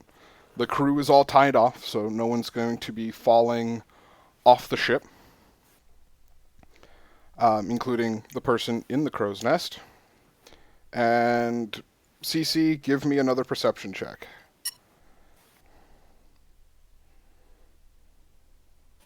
That is a 3. My passive perception is better. She So just Yeah. been paying attention to the rope the entire time, like. When we yeah, asked if you what was wanna going on. just assume that my passive perception's what you're gonna get, just use that instead while I'm playing with the rope. If you're playing with the rope, that 3 sounds about right. Yeah. Okay. So you guys go about bustling around, getting the ship ready to basically try to pass through the storm. The helmsman has got the wheel pulled tight to one side, trying to angle the ship out. All of a sudden, from kind of diving through the water, coming towards you guys, is a water wyvern. Uh-oh. And it bursts out of the water and lands on the deck of the ship. Well, how close are we to the deck at this point? If You were on the all our deck. position. No, I'm saying like all our positions, like compared to the monster, like she's doing she was doing the sails. I was probably near the captain. For the most she's part, all you the were equipment. all within 30 feet of the wyvern. Except for me, Hmm. who is in a crow's nest doing nothing. I suddenly hear Final Fantasy battle music. So, do we roll for initiation? Yes, I'm going to need an initiative roll from everyone. Aww.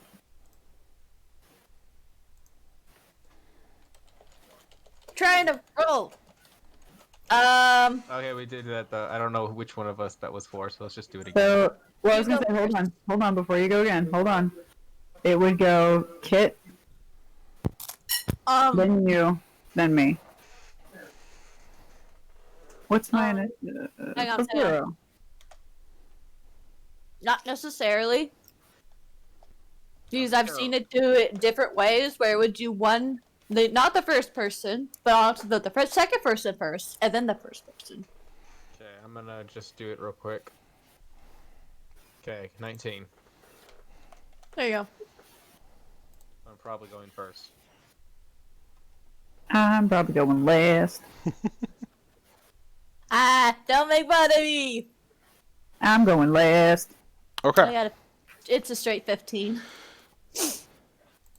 All right, we've got Scruffy. You had a 19. Yes, sir. We have CC. You had a. 15. We have Turing. 6. 6.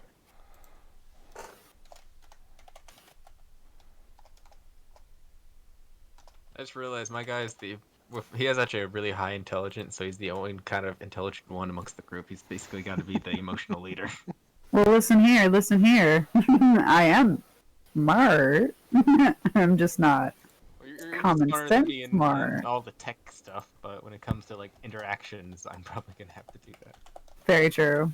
I'm just gonna reflexively steal things from people. Anything shiny or that grabs your interest. I'm gonna be a very nice kid that just runs around hugging people most of the time. And then cursing whenever she gets drunk. Hey, Have like a drastic mood switch whenever you get really drunk, going from this sweet little girl just this like cursing, bar girl, like threatening people, getting in fights. How'd How do you know that that's not how she speaks when she's not drunk? Because she has not when she's not drunk. Very true. Well, was she already drunk when she woke up? Or when we started? No, but she was in a crying fit. Oh, I see. Hey DM, quick question. Yes. So, with our positioning on the ship, where would you place us? Oh yeah, that's what I asked a minute ago. I wonder No, where I'm I am. I So, didn't even realize. for the most I know part, you you've are. got Scruffy is kind of not up on the same area as the captain, but close to where the captain is standing. After where all the rope had been placed and was kind of just using magic to tie everyone up. You are probably relatively near the mast itself because you've just pulled up the sail and tied it to the little loop on the mast. So you'd consider I'm like kind of in the middle of the ship and Yes. he's towards the... Okay. The back of the Okay. ship. And then CC is in the top of the mast, which is about 120 feet high. Okay. It is a very She give tall a mast. shit. She is just kind of like do, and you kiss you and having fun. You're walking down the street and oh, wanna have some tea? Yes. Okay. Let's have a tea.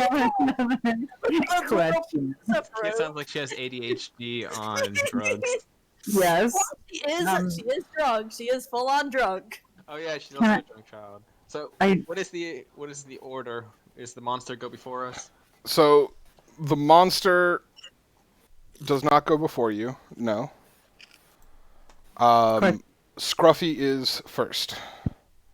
Before we start, Yes. when the wyvern, would you consider this to... Would you consider that I could start to run towards Scruffy? But like as I see the monster drop, or would that just be my turn? I would have to run up. If you had some sort of forewarning from the crow's nest, you Gotcha. would have been able to move forward. But Okay. unfortunately, the drunken person manning the crow's nest was Strike that unable right. to spot the wyvern before it arrived on the ship itself. The solid. child. Totally Yes. solid. Just trying to figure out if I would be considered in a flanking position, but I am not. You so are I am not cool. currently, but you are within 30 feet of it. You're like 20 feet away. So it's Okay. very easy on your turn to get to it. It's not going to take multiple turns to get there. Got it. So starting with a quick reaction time is Gruffy. Okay, so let's see. I was gonna try to use Feather Fall on her, but she's 120 feet away, so that's too far. I'm gonna start by can I use my Mage Hand as an action to untie Kit? Yeah. So would I still be able to cast a spell afterwards? Because I wanted to do that after. As long as it's a bonus action, yes. Okay. So would I be able to use my bonus action for Hideous Laughter? Hideous Laughter, I think, As is long an as- action itself. Yeah, as long as your spell is considered a bonus action, you can use it. If your spell is considered a straight up action, you have to use it as your main action. Mage Hand, is that considered an action? Mage Hand is an action. Okay, Oh, I'm so then you'd be I only don't able to use one of them. Okay. You're a bard. Are you Well, just a what if straight up the bard? Mage Hand's already out? I'm saying just moving it. I'm double Because checking that right now. You can use your action to control the hand. So in order to manipulate the hand, it would be an action. Okay, so I can either cast a spell or untie her. Yes. Oof, dang. What do you think she's going to do? I don't know. You could be useful. Do you have any magic or anything? I mean, Barbarian, I dude. have She's a the light barbarian. cantrip, but I am a barbarian. She is our literal tank. I'm our crit damage. Or not crit damage, but I'm just like our heavy hitter, but she's our fucking tank. Maybe we should have thrown her so Fucking far little away. drug tank. Okay, so I think probably the best bet for me to do would be to cast Hideous Laughter on the Beast. So, Okay. That says. It makes a wisdom saving throw. Yeah, it makes a wisdom saving throw of 12. Or it has to make a 12 or better, I guess. Yes. And I'm supposed to roll if it. Do I roll if it doesn't save or roll now? No, so so when it makes a saving throw, the creature itself rolls. Nope. And it fails. So then Tasha's hideous laughter takes effect. I don't remember if that does damage or not.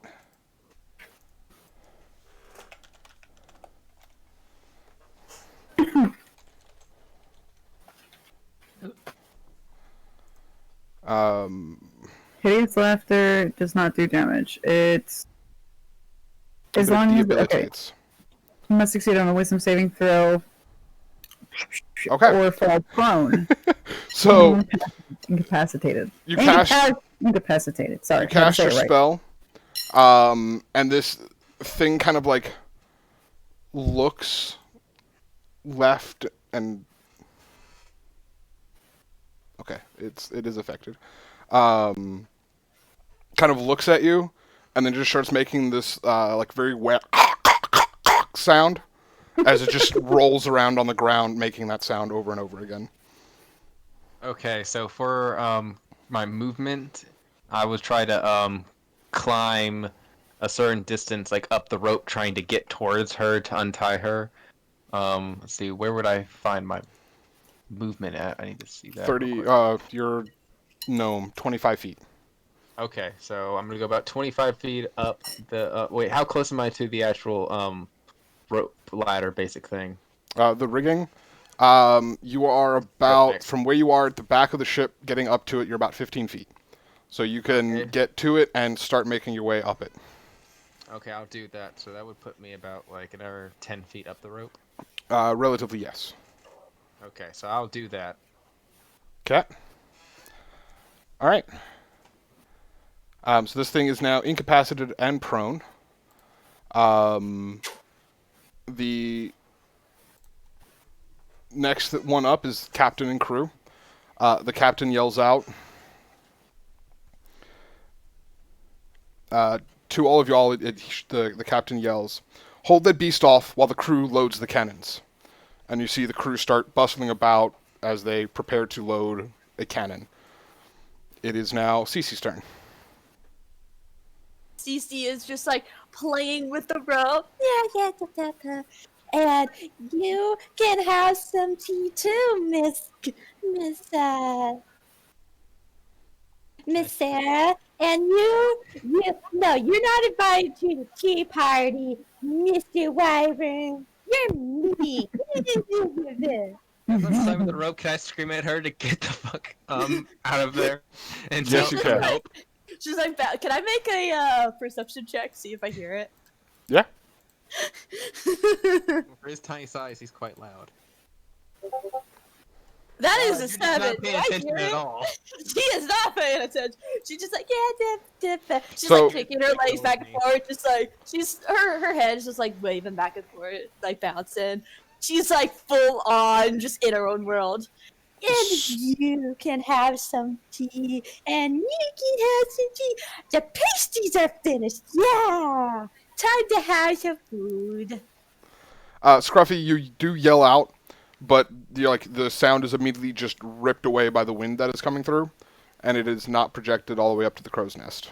Does he hear me? No, definitely not. Unless you were trying to yell, the wind is going to rip away most of that sound before it actually becomes anything more. She spends her full-on turn just like playing with the rope, pretending it's dolls. Like she clearly does this quite often. All right. So Cece spends the turn playing. Turing, you are next. Okay, since I am not exactly close enough to attack immediately, I am going to, well, You're within 30 feet. yeah, but I only, as of right now, have not equipped weapons. I am unarmed striking, so I will have, well... You can use Can I- bonus action to equip a weapon. Can I throw? Yeah, I was gonna say I can throw a dagger. Can I? Yeah. I have 2 daggers. How many actions do I, or how many attacks do I have per? So I'm only level 3, probably 1, right? 1 right now. 1 right now, and I can use a bonus action to attack. But I'd have to use my bonus action to, yeah.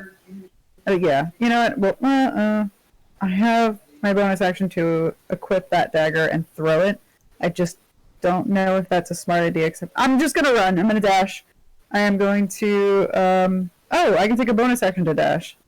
You don't need a dash. You're within normal range of walking. No, I know. I'm just saying I have to. I'm the only weapon I technically have right now are my hands, so I have to get close up enough to it, and I don't want to expend an action. Well, you'd be using your movement action because it's within 1 movement speed. True. So I will run up to it and I will attack. Okay. Unarmed strike prone. is 1d4. It is prone. Do I get advantage because it's prone? Yes, you do. Okay. Which also means you get. Oh yeah! I get my sneak attack. Ha ha ha There ha! you go. So I do an extra d6 of damage. Okay, so I'll do my 1d4 and 1d6, and then I can do a bonus action to do a second. Yes, that's how it lays it out. I can use a bonus action to attack again as long as it's an unarmed strike. Okay. I'm glad I won't have hideous laughter. It's a great spell. I've heard it been used many times. So. Ooh, damn. No, I did it wrong. Okay. Okay, so I'm gonna take the first one, All right. and I am going to attack with a 1d4. Well, I should do 2d4 because I'm using my bonus action to do my second hit. So I will do 2d4. Well, you gotta attack first. Oh, well, no, I did. My 17. Yes, my attack. that's your first attack. If you want to use your bonus action to attack, you have to roll your attack again. You're true. I'm not even paying attention. So my second does not hit, You probably. still have advantage. Oh, I do. Wow, I'm forgetting literally. I haven't played D&D been in a a long while. time. No, Yeah. I'm gonna say no. You don't. You do not hit on the second one. You do hit on the first one. No. I was gonna say, 'cause Which the first one would be +4, so it doesn't matter. Yeah, okay. So my first attack is gonna be 1d4 plus a 1d6. Wait. You can deal an extra 1d6 damage to one creature you hit with an attack. You don't need advantage. Okay. So first attack, my only attack, is going to be a 7. cap No, that's not true. 5. 5. Plus Your a d6. dex is a +2, right? Yes, it's a 1d4 plus 2 bludgeoning. Yep. So, and then I'm going to do another d6 of damage. So, 8. 8 total dammies. Okay. Stacking them dammies. Stacking them dammies. All right. So you run up quickly, do a couple open palm strikes on the side of the wyvern. The first one lands. The second one kind of just glances off of the sleek, wet scales that it has. Gross. It is now the wyvern's turn. How long is it prone? Still gets up. Until it... At the end of each of its turns, and each time it takes damage. So it gets to make a wisdom saving throw now to see if it passes, because it took damage from being punched.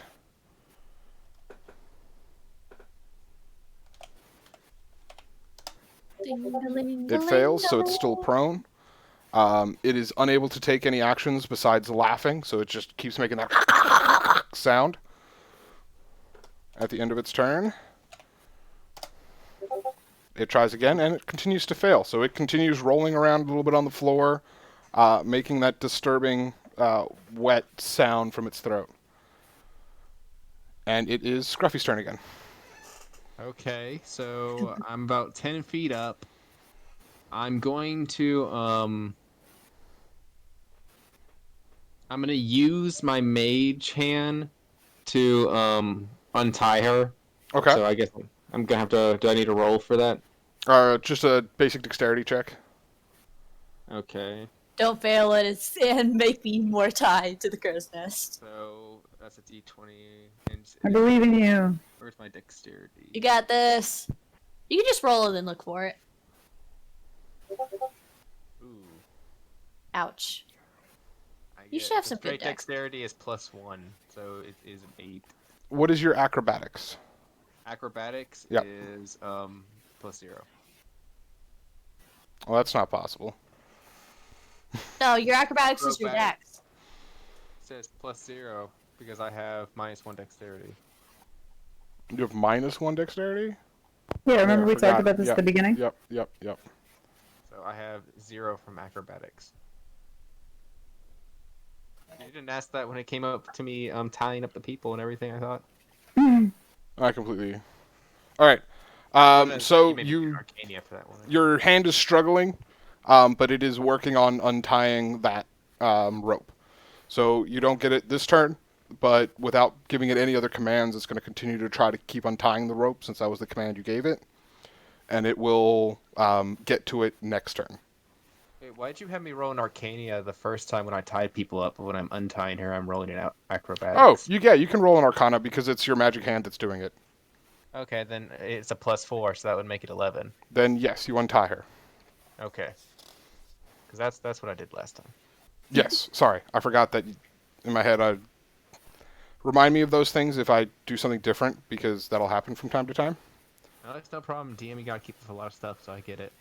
So I'm gonna Gotta use the keep rest us of on my our toes. movement to kind of like crawl up a good distance to her because I want to use Featherfall on her eventually, so she can just jump from the top of there without killing herself. Don't forget that I have wings, and I can technically just like Oh, use then I them guess I to don't. feather fall.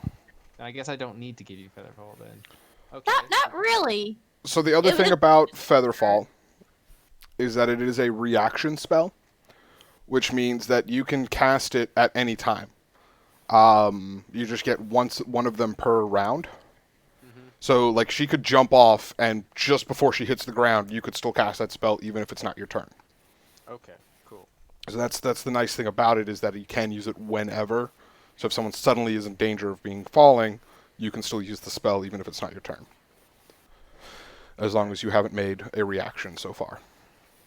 So I'm gonna go back down 10 feet off the ladder because that's originally what my plan was to crawl up to her and cast Featherfall, but now I don't need to. So I'm gonna use my bonus action to use Bardic Inspiration on what's your character's name again, Warden? It is Turing. Turing. Oh, that's gonna take me. I'm always bad with names. And that's so it has a 60 foot radius, so I'm definitely within radius. Yes. So that gives you +1d6 for your I think just for all rolls. Is it just for It's any one she chooses. So it's one roll, but any one she chooses. Or it chooses.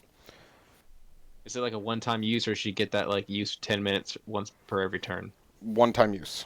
Within 10 minutes. So I'm gonna cast Bardic Inspiration on her just because I get unlimited uses of Bardic Inspiration, right? Or like a certain amount per turn. 2 per battle? day. 2 per day. Okay, Yep. well we're gonna use it just because it sounds fun to cast on someone. That's my bonus action. Alright, so what do you say to inspire Turing? Turing isn't really the most intelligible one. So I yell to him that we're out in the rain, so the faster we kill this monster, the less rust you have to clean out yourself later. I want to say that it winks, but I don't know that it has the ability to... Yeah, it would. I mean, You have no whatever word, doesn't ability it? you want that isn't outside of reality. You have a face. You have a physical face. So you can wink. That's true. He gives you a very awkward thumbs up. Like he really doesn't understand. Like it doesn't understand what it's doing, but it just knows it's seen people do this to other people as like a confirmation. So it just thumbs up. You should thumbs up in the like most inappropriate times, like when someone tells Yes. you a really bad name. That's my plan. You accidentally burn down a forest. Thumbs up. Thumbs up. Alright, so Scruffy hops down after untying Cece and inspires Turing to Do better. I like how you completely forget that CC still just is not in the moment. So she's Well, just, CC, you've been untied, so now you know the rope you're playing with got ripped from your hands and got flown to the ground. So you're all of a sudden Did just it, like, hey, though? what Yes. the fuck? did it? Well, I mean, Yeah. it's been untied. She's holding. Remember, she's holding it and she's like playing with it. Well, her hands might have been like a little bit, but she doesn't have like the best ability to get a grip right now. She's probably just like playing with like the tips of her fingers and such. For the most part, your Right hand now. can exert 5 pounds of strength. The massive strength of the barbarian will make it so that the hand is unable to like rip it out of the barbarian's hands. We kind of Yeah. like cancel out. So it's untied. So it was now like around her and kind of just loose extra rope, and now it's obviously being pulled down by the natural forces of the gravity. So she can definitely feel a difference in it, but it's still in her hand. So after Scruffy, you see the crew is moving a cannon from the side of the ship, kind of starting to move it towards where the Wyvern is. You see another group of crew members are coming out of a room with a little barrel and a cannonball.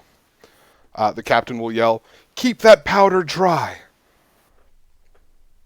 And then it is Cece's turn. So, Give me a like, perception check. I'm gonna make a perception check to see if I notice that. Oh my gosh. Oh, no. What is wrong with you, CC? What is happening? This is Let the not 14-year-old good. drink. Not the perception of a child. My hippopotamus is in the background looking at you, thinking he's sad to have the same name as you. I continue playing with the rope, and I just like, it's my rope, and I like pull on it back into my lap, and like still kicking my legs and just like bouncing around a little bit. And now I'm just playing with the full on all of the rope, just like moving it around in my hands. I'm like full on holding it like with tight grips now. And this is Mr. Thompson, and he's gonna kiss Mr. Evan. Mwah.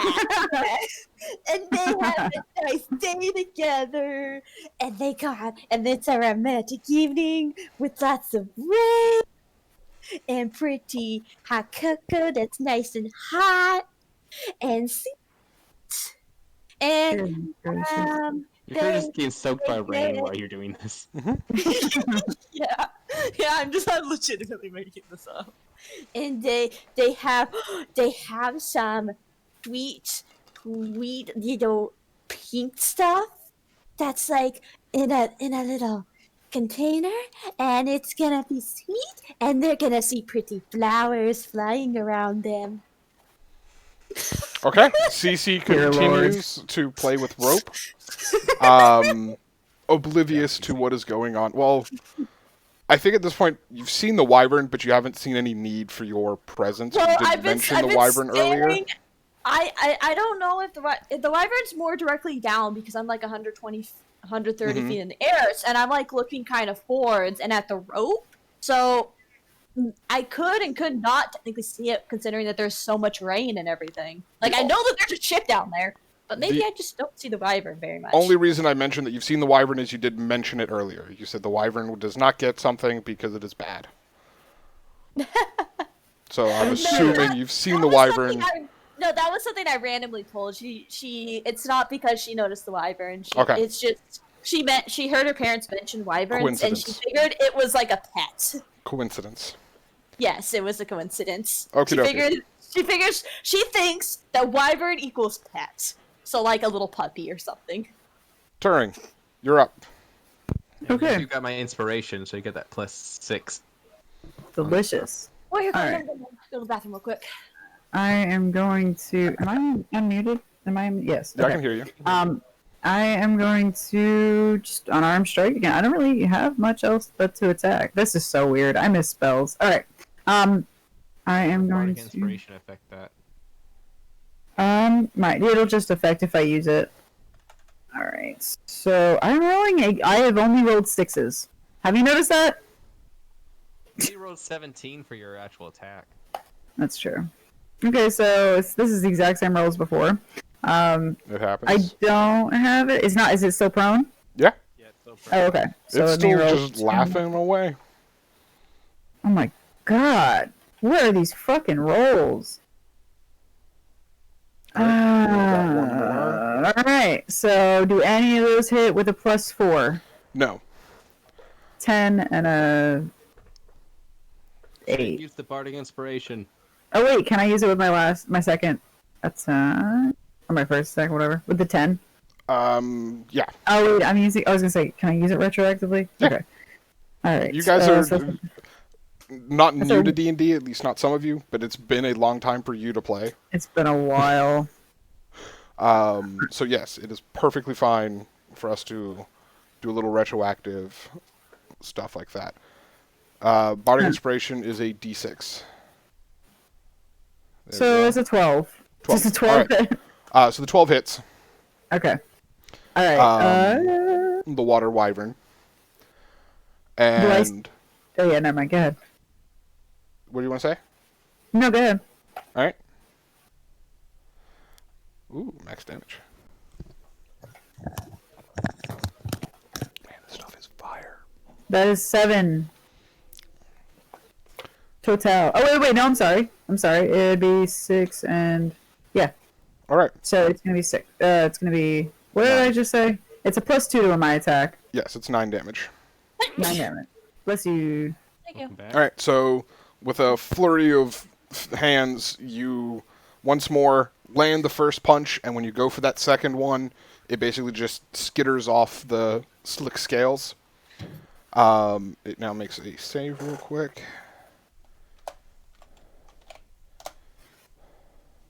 Does not succeed. And it continues just lying on the floor laughing as you punch it. I love this. Just beating it to death. That was like so good that you used that spell. It was perfect. It worked out perfectly. It worked out so well. So you guys get in there, you just whack away at it a little bit. Are you doing anything else? You're just sticking with it? I mean, I tried to use my bonus action to attack again, but I couldn't. I don't really have a reaction. There's no reaction to have, and I don't really need to make another movement, so I think I'm good. Okay. Then it is the wyvern's turn. It laughs some more as it struggles through this entire process. It's a horror deal for it.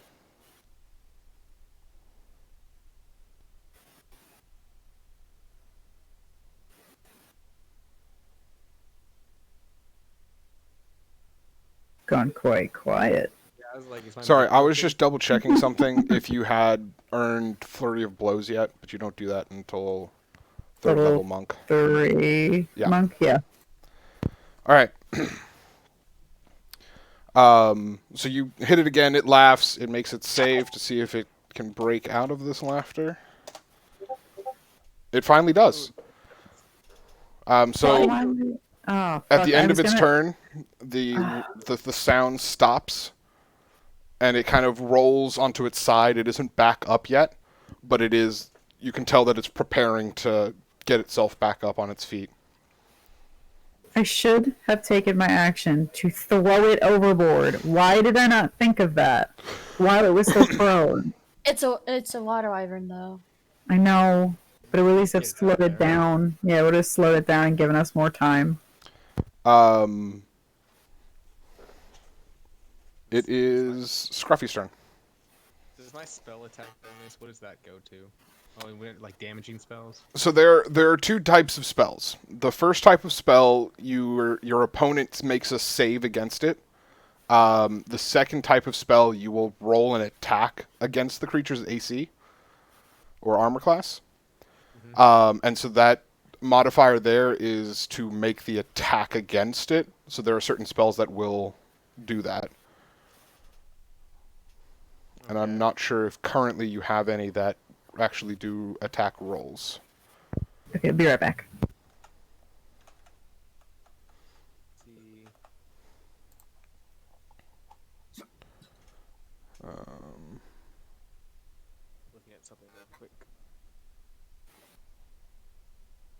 currently, yes. I don't see any that actually makes a...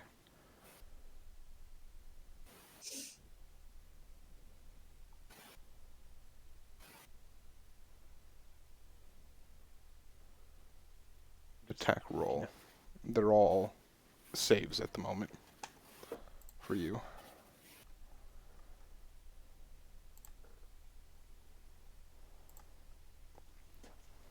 It looks like I have one ability that does damage. Mind Sliver. Mind Sliver does, yes, and then I Yeah, think... they make an intelligence saving roll. Yes.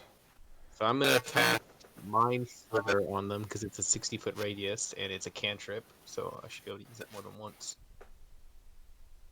So they have to make. Well, you can use it once this round, but you can cast it like every turn you can cast it. I understand. I can't just keep spamming it. Well, you can, but not like you can't do it 5 times in one turn. You can do it once per turn, but you can cast it back to back every turn you have. Okay, what is the intelligence?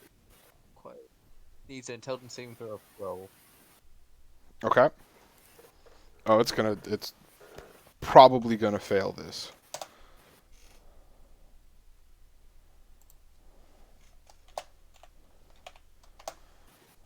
Yeah, it fails.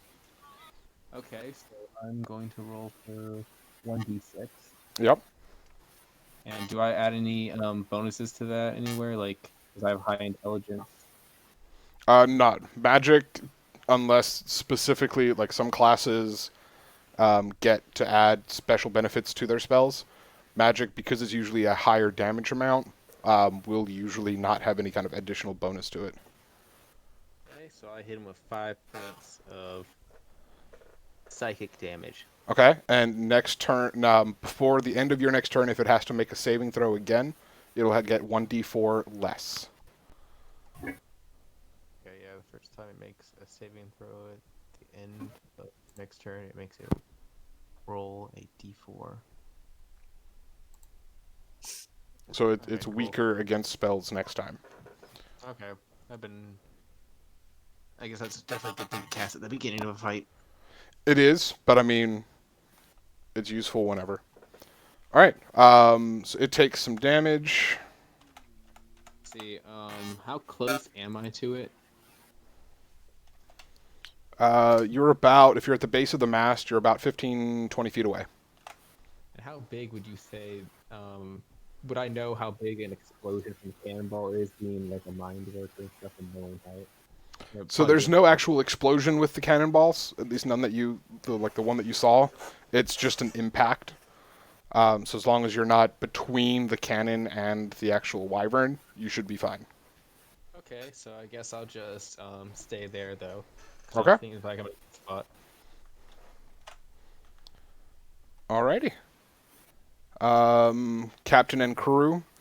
So the captain just keeps yelling encouragement to the crew as they load up the cannon and they start pouring the powder and getting that cannon ready to go. Cece, it is your turn. Oof, Oh, dang okay. it, I should have used the bonus action. I should have used the bonus action to rip the rope out of her hand instead of throwing down. All right, you know what I'm gonna do? What? What you I gonna do? can't see them. So Oh my gosh. I'm doing solo rolls. Oh my god. So I'm going to continue to play with the rope. I just like lift one side of it. And I'm just kind of like lift it up in the air, and then I just kind of slam it on the crow's nest railing right beside me. And I'm just like, that's for being bad. And I do the same thing to the other side, and that's for being bad. And you guys get to go to the basement. You guys can stay down in the basement. And then we're going to have a tea party up here, and we're going to have fun while you're just going to be in the basement. That speaks volumes for the childhood this character has had. Oh, yes. Yes, yes. All right, so you continue having fun with your rope. You're having a great time. The rain is just coming down, the wind's ripping right past you, but you're just comfy up in the crow's nest. I have like this kind of like really tangled, just like brown hair, and it's just like moving along beside me, and occasionally I like lift my hand and just kind of brush it out of my face. Mm-hmm. So as you continue to play, it is then Turing's turn again. Okay. How far am I from the roping of, like, the ropes of the crow's nest? What do you mean? Like, am I by the crow's nest, like the bottom of the crow's nest? The rope. I mean, you're... So the crow's nest is all the way at the top of the mast. The mast is 120 Right, no, I feet know. tall. You are about 15 feet away from the bottom of the mast. Okay. The rope is probably just kind of dangling down at this point to where the mast is. So you could run and grab the rope if you wanted to, but it is not like right next to you. Okay, now if I was to grab the rope, would that be the rope that is attached to Cece? I'm just like clutching my hands really tightly. That rope. I mean, yes. So basically at this point, there are a few different ropes tied to the mast itself and leading off to different crewmates. But there is one that is obviously going straight up. Okay. So I will move the 15 feet as my movement and use my... Well, am I going to take an opportunity attack? If I move? No, because he is prone. Oh, he's still prone. Yes, he hasn't had a turn to get up yet, because it's at the end of his turn he saves, so he hasn't actually had Right. the turn to stand up. Okay. I am going to... Yeah, I'm going to take my Would have movement. got like a bonus on him. Not for Advantage. spell casting, Okay. because it's a save, so it's not...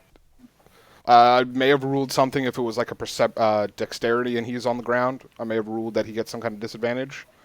But with the fact that it was an intelligence one, it's just against his base intelligence. Okay. I was just making sure if I would have done some more damage or something. Not Okay. with the spell you cast. Okay. So I'm going to... Yeah, I'll move the 15 feet. I'll grab the rope that clearly goes up. And I am... Now, just so I can make this as legitimate as possible, the rope that is leading directly up, is there any kind of, like, dip? Like, is there, like, a clear point where if I pulled the rope, what was on top would easily would easily be pulled, or would it hit a wall?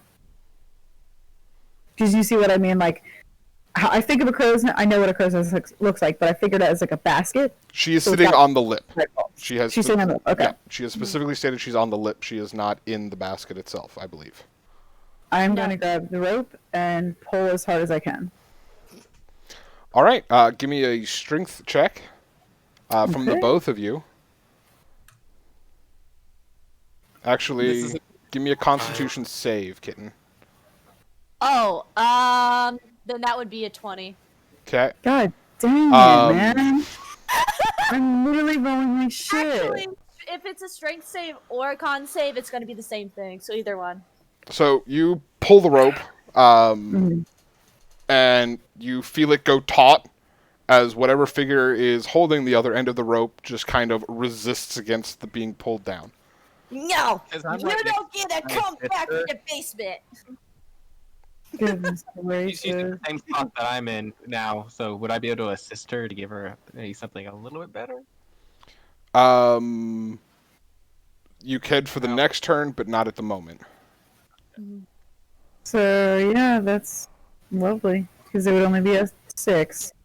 So, there's a wasted turn. All right. It's the wyvern's turn.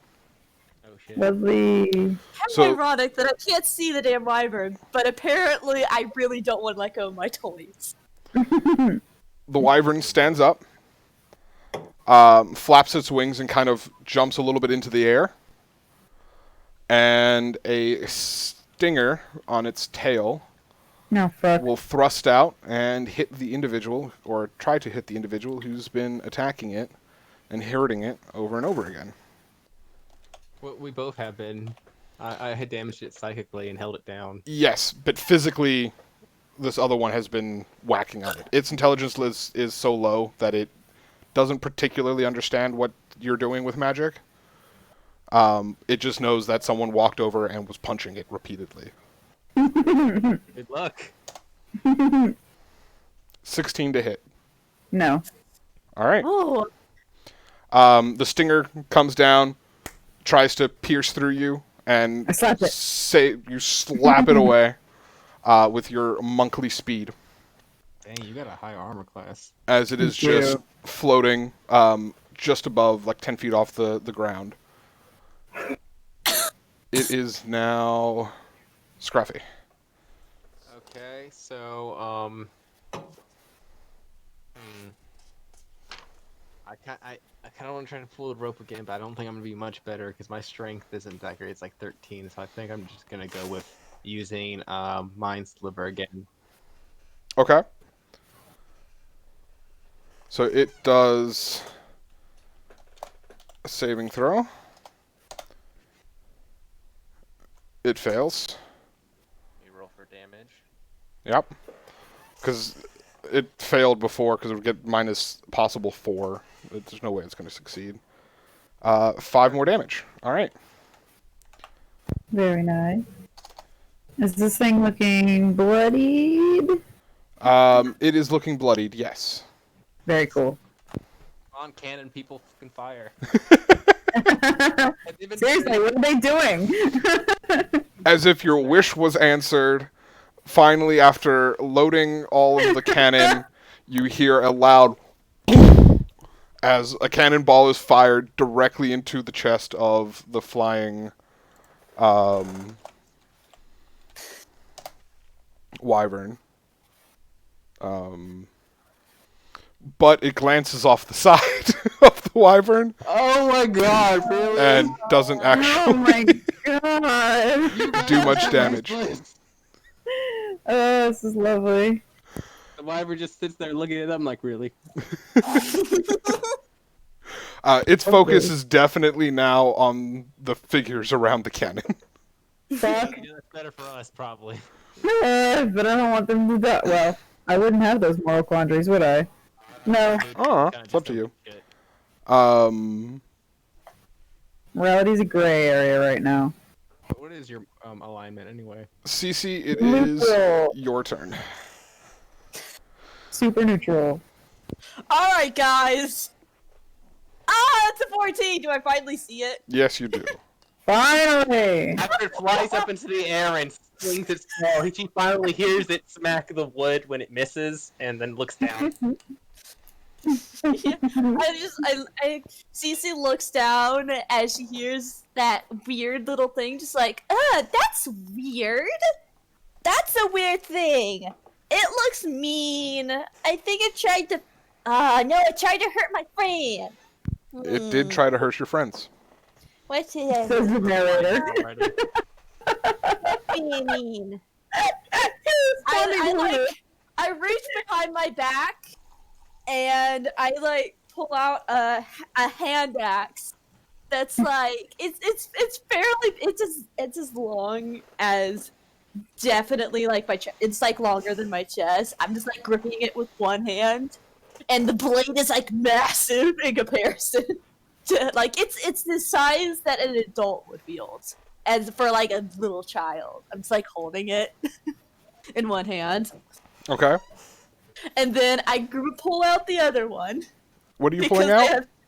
And I pull out a second hand axe. I'm like dual wielding at this Oh, point. sure. Yeah, hand axes. That's fine. Yep. I put my hands in the thing and I like push myself off the crow's nest. So I'm just like I free fall through the air. And then like as I get closer to the ground, I like use my wings so I kind of glide on top of it to like slam my hand axes into it. That's probably next turn. Pretty badass. Yes, for movement purposes. Very nice. Yes. Yes, it'll be next turn. So I'll just. So you are falling through the sky towards this thing. Just Yeah, and I like use my wings to like navigate and soften my damage. But Yep. like I'm using my movement speed as well as like my strength to like attack it next turn. All right. So Cece launches herself finally from the crow's nest, heading down towards the wyvern, flying through the air. Turing, you are up. The wyvern is now flying about 10 feet in the air. Throw a rock at it. Okay. and So bottle. CC is still up though on the crow's nest. No, I am CC falling is falling now. through midair. You're still attached to the rope. No, I Nope. don't have the rope written anymore. Okay. I was just gonna grab it. Okay, and so you said it's 10 feet in the air. Yes.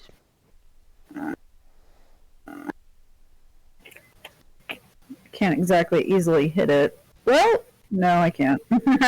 I'll use a bonus action to equip a dagger, and we'll throw. So dagger is a D4, right? Yes, dagger is D4. Dagger's a D4, and it would be plus my. It says as a monk, I believe I can use my dex. Well, yeah, dagger is a dex weapon anyway, but yes. Oh, yeah. I was gonna say, it says I can use my dex and my strength. Okay, so I will throw it. Sorry, dex will be +2. Okay. Let's see if I even hit it. Excuse me, what is my keyboard doing? There we go. You hit it.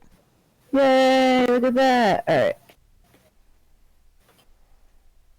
Plus, does 3 damage, but, do I still get my sneak attack? No, Oh, frick. it is no Alright. longer prone. So, that's gonna be 3 damage. Okay. Alright. So you pull out a dagger, you quickly throw it, and you lodge it into its little chesticle area. I was way off. I was going for the skull. You're going for the skull, then you hit it in its face. Lovely. I missed you saying that, sorry. Now its attention is definitely back on us. Oh, yeah. I'm trying to keep the attention back on us. Let's just say my Um, character is like, behind her. So it looks down at you, lands in front of you, and will make 2 attacks. Alright. Takes a size 10-4.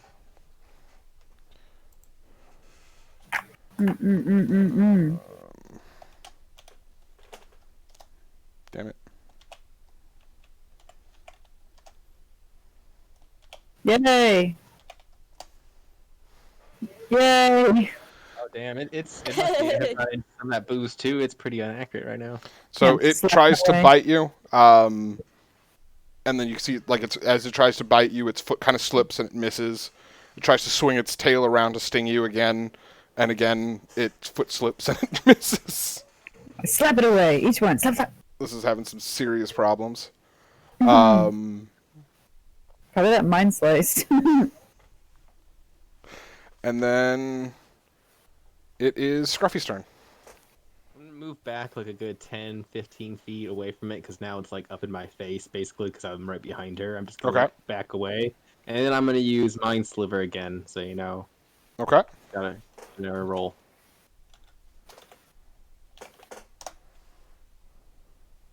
Ooh, it got it. No, That was a good minus. it's got an 11. Not quite. Actually, technically, it got an 8. Oh, then definitely no. How did that work? It's an intelligence saving throw, and it says a Ah. -3 to intelligence. Gotcha. Wyverns Okay. aren't smart. That's why Smart. my intelligence moves are pretty effective on it for my intelligence savers. So it takes 4 damage. All right. You can see tears are starting to form in its wings. It is definitely having a hard time. So you would say it's hemorrhaging. Yes. Okay. The crew has loaded another cannonball, and they are ready to fire on their next turn. Cece, you are falling through midair, heading towards it. Go for it. Because I have both of the hand axes out ready to attack, should I roll 2 things to see if one hits and one just kind of like bounces off? You would, so with two-handed attacks, you have your main attack is your action, and your bonus action is your offhand attack. Okay. So you would roll 2 attacks, and it would use up both your action and your bonus action. Okay. And I'm technically, I'm falling through the air, so that's technically my movement. Technically, yes. How far? Or Really? You can't fall a certain amount of distance. Yeah. I was gonna say you're coming from You 120 you up. fall 60 feet per turn. If you were falling straight, yes, but because she is using her wings to try to angle and judge herself to get her towards the wyvern itself, it does count as movement. Okay. Yep, I'm also using them to reduce by. She's not so much my falling fall as she is controlled descending. Yes. Got it. I can't fly, but I can use them that way. Because they are That would have been useful those right things. there. You could have just punctured it straight and used it in the momentum to do more damage. No. No, yeah, you just do your regular attack. Yep. Unfortunately. So the first one's a 20, the second one's a 10. Unless I get advantage because I'm falling, so that would technically be like a sneak attack. Not a sneak attack, no. If you were falling and not controlled descending, yes, I would have given you Like advantage. it doesn't see me and I'm like attacking it where it What can't is that- see. what is that other Like, thing? No, I can't surprise. remember. What is Like does it see me? Does it like expect me to hit it? Yes, it sees you. Yes, it does. Damn. Okay. Then my main Damn. then my main one does hit. So actually, I already rolled for it, so I can't do that. I was gonna ask if I could just cancel my second attack to rage, but Not this turn. okay.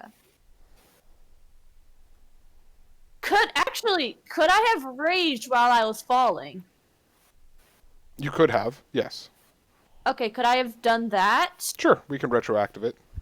Okay, so then that would be, well, the first one hits anyways, but the second one would be 12. Wait, no, I read that wrong. Never It's mind. +2 to damage. Barely. I thought it was to hit. Sorry. You're fine. Yeah. So that would be New characters. D6 plus 5, so that'd be 10 damage. Okay. Damn. Haha, it's a barbarian and I'm enraged now. Finally, you jump in and do some damage. I finally jump in and I just do straight up 10 damage with my first hit. How does it go when you smack into it, and what do you do when you land? Well, I'm using my wings to like try and control myself, so I'm trying to not take damage, but at the same time I'm trying to hit it. So I like have the hand axes kind of pulled back to like the blades are near my so my hands are like near my shoulders, and as I get closer, my wings spread a little bit more, and you can like see me just like a little bit slowing. And then I just thrust my arms forwards. So, like, one sinks in and the other, like, glances off because I don't have it held right. And then my, like, knees impact the wyvern first. And then the rest of my body just kind of, hits the wyvern. So you're landing on the wyvern? Yeah, I'm legitimately on top of the wyvern now. Okay. Majestic. Yeah. All right. Turing, you are up. Okay. 10 feet up. So, No, the wyvern is on the ground now. Alright, I'm going to unarmed strike. Well, I'm going to try to unarmed strike twice. I'm going to try to open palm and then kick. Okay. So, And if you do hit, you do get sneak attack. Yeah! You Okay. don't have advantage, but you do get sneak attack. Lovely. And that's just because you've got an ally within 5 feet. God, these rolls are the worst! Oh. On top of Yeah. it. Your second one does hit. Yeah, it's a 7 and that's a 12. Okay. So for my second, which will be the kick, that's going to be... it's going to be a D4 and a D6. Alright, and that's going to be plus, 2? Yeah. It's 10 damage as well. Okay. How do you kill this thing? Yes. Alright. So I go to kick it, and as I go to kick it, I slam my foot down so hard it basically snaps its neck. And I slam my foot down so hard that my foot goes through it and hits the bottom of the deck. Okay. And it gets stuck on my foot. So you completely crush this wyvern's head, neck. Yes. Like, that So, would, neck. Yeah. like that would send Kit flying off the wyvern. Unless it threw the body up. Well, it's stuck on my foot now. And with a shudder, the whole body collapses and it is dead. Yay! You see the crew manning the cannon look a bit like downtrodden as they basically did absolutely nothing throughout that entire experience. Like, how big is the wound that I put on the thing's back? Just like you basically just lodged an axe inside of its back. Yeah. So however wide your axe head is, that's how big the wound is. So I'm currently trying to shake the wyvern off of my foot, but it's firmly stuck in the hole that I created in its neck. Okay. So yeah, I'm just struggling. While you do that, you will feel the ship starting to list as it is being pulled into the gaping maw of this whirlpool. Oh yeah, we're still going down a whirlpool. Yeah. I forgot about that. I Thing. forgot about that. I thought it came out of the whirlpool and it just dissipated. Like, I let go of the hand axe firmly and dodged in the back of the wyvern, and I like pushed myself up to that one, and like put the other hand axe back on my back, and then just like grab the other one and yank it out, and put that one on my back as well, and then I slowly climb off and look at the others, just like, so the meanie is dead, right? Why don't you poke it and find out? Poke. I just poke it. I give her a thumbs down. I look at the thing weirdly and just like tilt my head confused. Confusing back and forth between. Just I thumbs down, between them. but as I'm thumbing down, I realize that we are listing forward. So I start everything is starting to move forward. I start to slide with the wyvern on my leg, and try to grab both of them. The people? Yes. Okay. Give I'm me a... aren't I good like 10 feet away from you? Yes. Scruffy is a little ways away, so you'd have to... I'll move. Yeah, I'll move towards. I'll start. She starts dragging the whole body of the wyvern with her as she lumbers towards Yes. me. I lumber towards you as I have CC in one.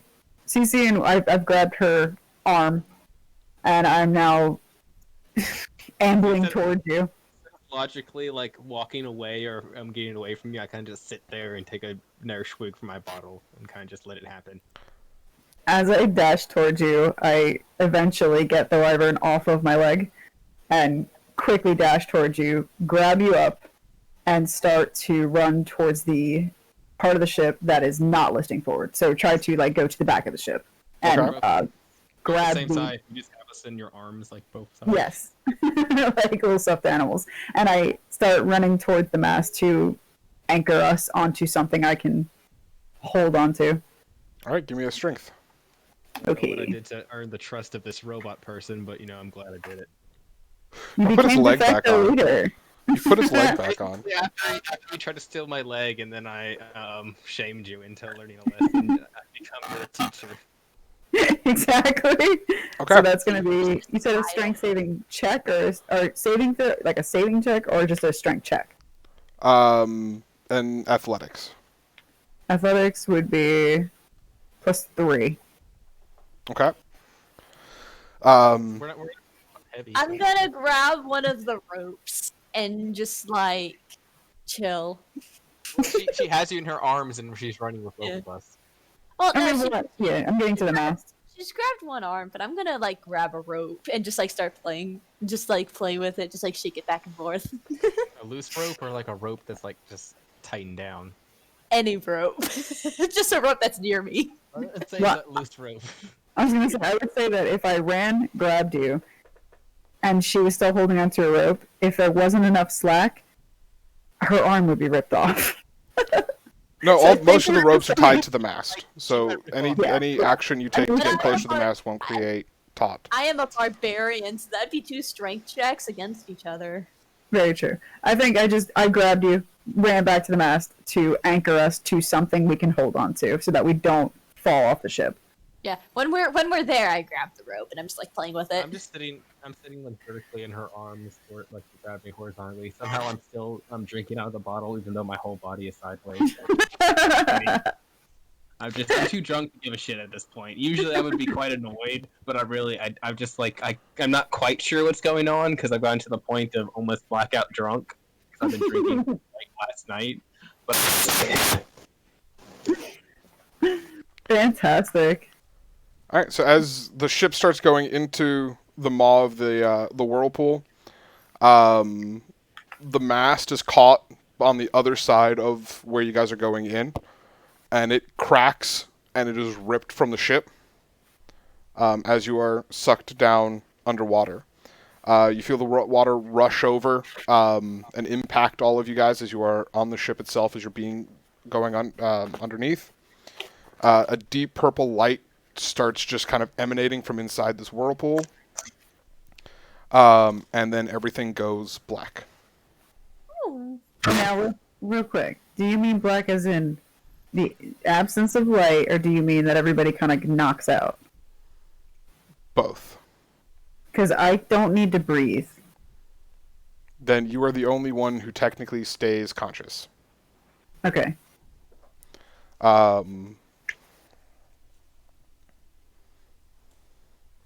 So you watch as this purple light starts glowing around. Everyone, it gets purple light, then darkness ensues as it starts getting deeper and deeper in the water. Everyone else is basically knocked unconscious by lack of oxygen, as the ship is just kind of shifting in position, moving underwater. I have a +3 con, so that'd be a couple minutes. Yeah. You were your ship is dragged underwater. Yeah. There's a long amount of time that you were under this water.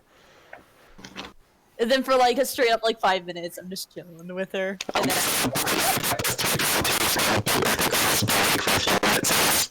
I don't know what you're doing, but you are apparently in some other dimension. Your mic went Yeah. wonky. Yeah, your mic went crazy. Ah! No. Technical difficulties.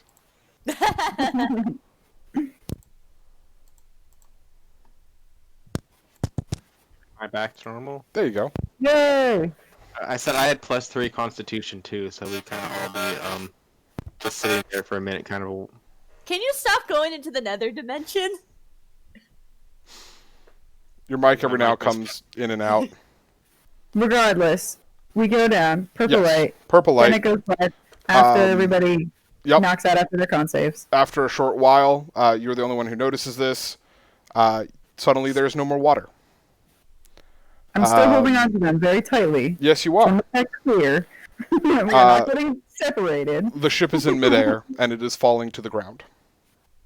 On top of us? You guys are kind of riding it out. But you notice that there's only half a ship, the back half. Oh dear. The front half of the ship is just gone. So, as we are where we are, they're knocked out. Like, where's the captain and everybody? Captain is in the back of the ship. There's a few members of the crew that are in the back of the ship. The rest of the people were on the front of the ship and are gone. Oh god, like, Crew dead? quarters and passenger quarters was also in the back of the ship. So everyone who was in there is still with the ship itself. Do I see them in this weird point of just being suspended and nothing? Not really there because they're in the ship itself. Like the rest of the, you Oh, see the okay, okay. captain, you see anybody who was on the deck, but all the people underneath the deck are still underneath the deck. So they Okay, cannot be and seen. I'm just suspended, like in nothingness? You were falling. Oh, falling, right. The ship is basically falling straight down towards a small forest. Wake us up. on the shore of an ocean. Let's Me, be awake CC when are we just die. passed out. Yeah, just wake us up so that we're awake when we die. Oh yeah, I Um, will. Don't worry. Give me a Constitution saving throw. For everybody. Nope. The For one me? person who's still conscious. Okay. My con saving is. Please tell me that's not a minus. No, it's a plus. Okay. Oh, why did you roll an 18? Don't worry about it. I don't like when you say that. It always means I need to worry about it. I bet you that's for the Okay. other captain. That's an mate. 8. Yeah, it's an All 8. right. Oh no, wait. Yeah, it's an 8. So the ship smashes into the ground. Okay. You are knocked unconscious by the force of just the entire ship smashing. Can I become unconscious? Yes, you can become unconscious.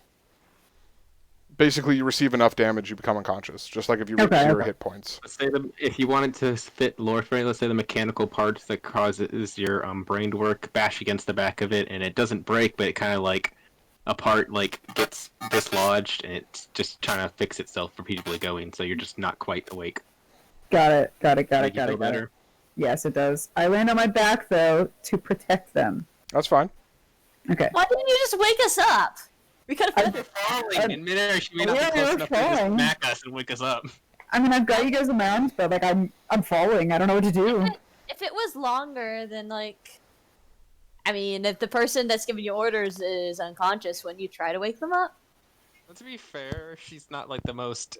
She's intelligent, but not like common knowledge intelligent. So as she's falling, she's probably just like staring, or I mean, it's probably just staring around, going, Yeah, just like okay. not having common knowledge means that like a robot, like you or just like any kind of system or whatever, it runs its program, it finishes, and then it pops up a box. No matter if you're sleeping or not, you're just like laying in bed and it can see that you're sleeping. It goes up and it wakes you up. It's like, what are my Right. orders? Maybe, But it just, regardless- maybe it just says hey to us because it doesn't know we're quite knocked out, but it does know we're Yeah. just. It says like, hey, we're about to fall away. I was gonna say either way, we're falling. Like we've now knocked out the Yeah. for the second time, so we're kind of like just fucked anyway. I mean, we're dead. So I mean, well, I hope we're not dead. Maybe. Maybe. Hey. Okay, yeah. On the way down, I'll shake both of you, but not realize that like shaking you is moving more wind under me or more like force under me. So I stop shaking you and just say, "We are now falling. Prepare for impact," and I knock out. That's the best way. Yeah. Just in a very like monotone. Just we're falling. Prepare for impact. Okay. So DM, what happens next? All right. So from the blackness, you all eventually wake up in a tent. Oh, The tent seems to have color? been What color is the tent? the same color as the sail. It's been made from the sail itself, so it's Oh, white so it's with a little bit of design on it itself for the religious symbol of the Orin people. yeah. Dun dun. Okay, so we're waking up in the tent. You've woken up in a tent. It is hastily made. There are rows of beds. The three of you wake up. There are still a whole bunch of unconscious forms inside the beds. You definitely see one dude who's just straight up has a sword sticking out of his chest. Ooh. Okay. I will get. Oh, go ahead. And you I can said before we. Oh, sorry. Go ahead. and you can hear the sound of people talking and moving around outside. Familiar voices of the captain and crew. Do we have headaches? Well, we've all been drunk and knocked out, so probably. Hey, No, actually, you feel quite fine. well, but I was gonna say I've been before we healed. get back, Would we feel tired? That's the question. No, We're not tired at all? nope. We've probably been healed. Before we go on, I was gonna say, could we take like a quick 10-minute break just so I can get use the bathroom and not. Yes, miss Oh, I was go, about yeah, to do go, the exact yeah. same thing because I need to use the bathroom. say because I'm gonna we've get done this for a stuff. good like 2 hours, still a quick like few minute break. Oh shit! It was just 9 o'clock last time I checked. Yeah, we've done 2 hours and 40 minutes. Wow. Only about, like 2 hours of actual gameplay. The first 40 minutes. Yes. Was, like, people game. Getting the characters set up, Good. all that. Yep. All right, Okay. so quick 5-minute break, Cool, cool, cool. and then My bathroom we'll may be be a little right wrong. back. Alrighty. Okay.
Alrighty.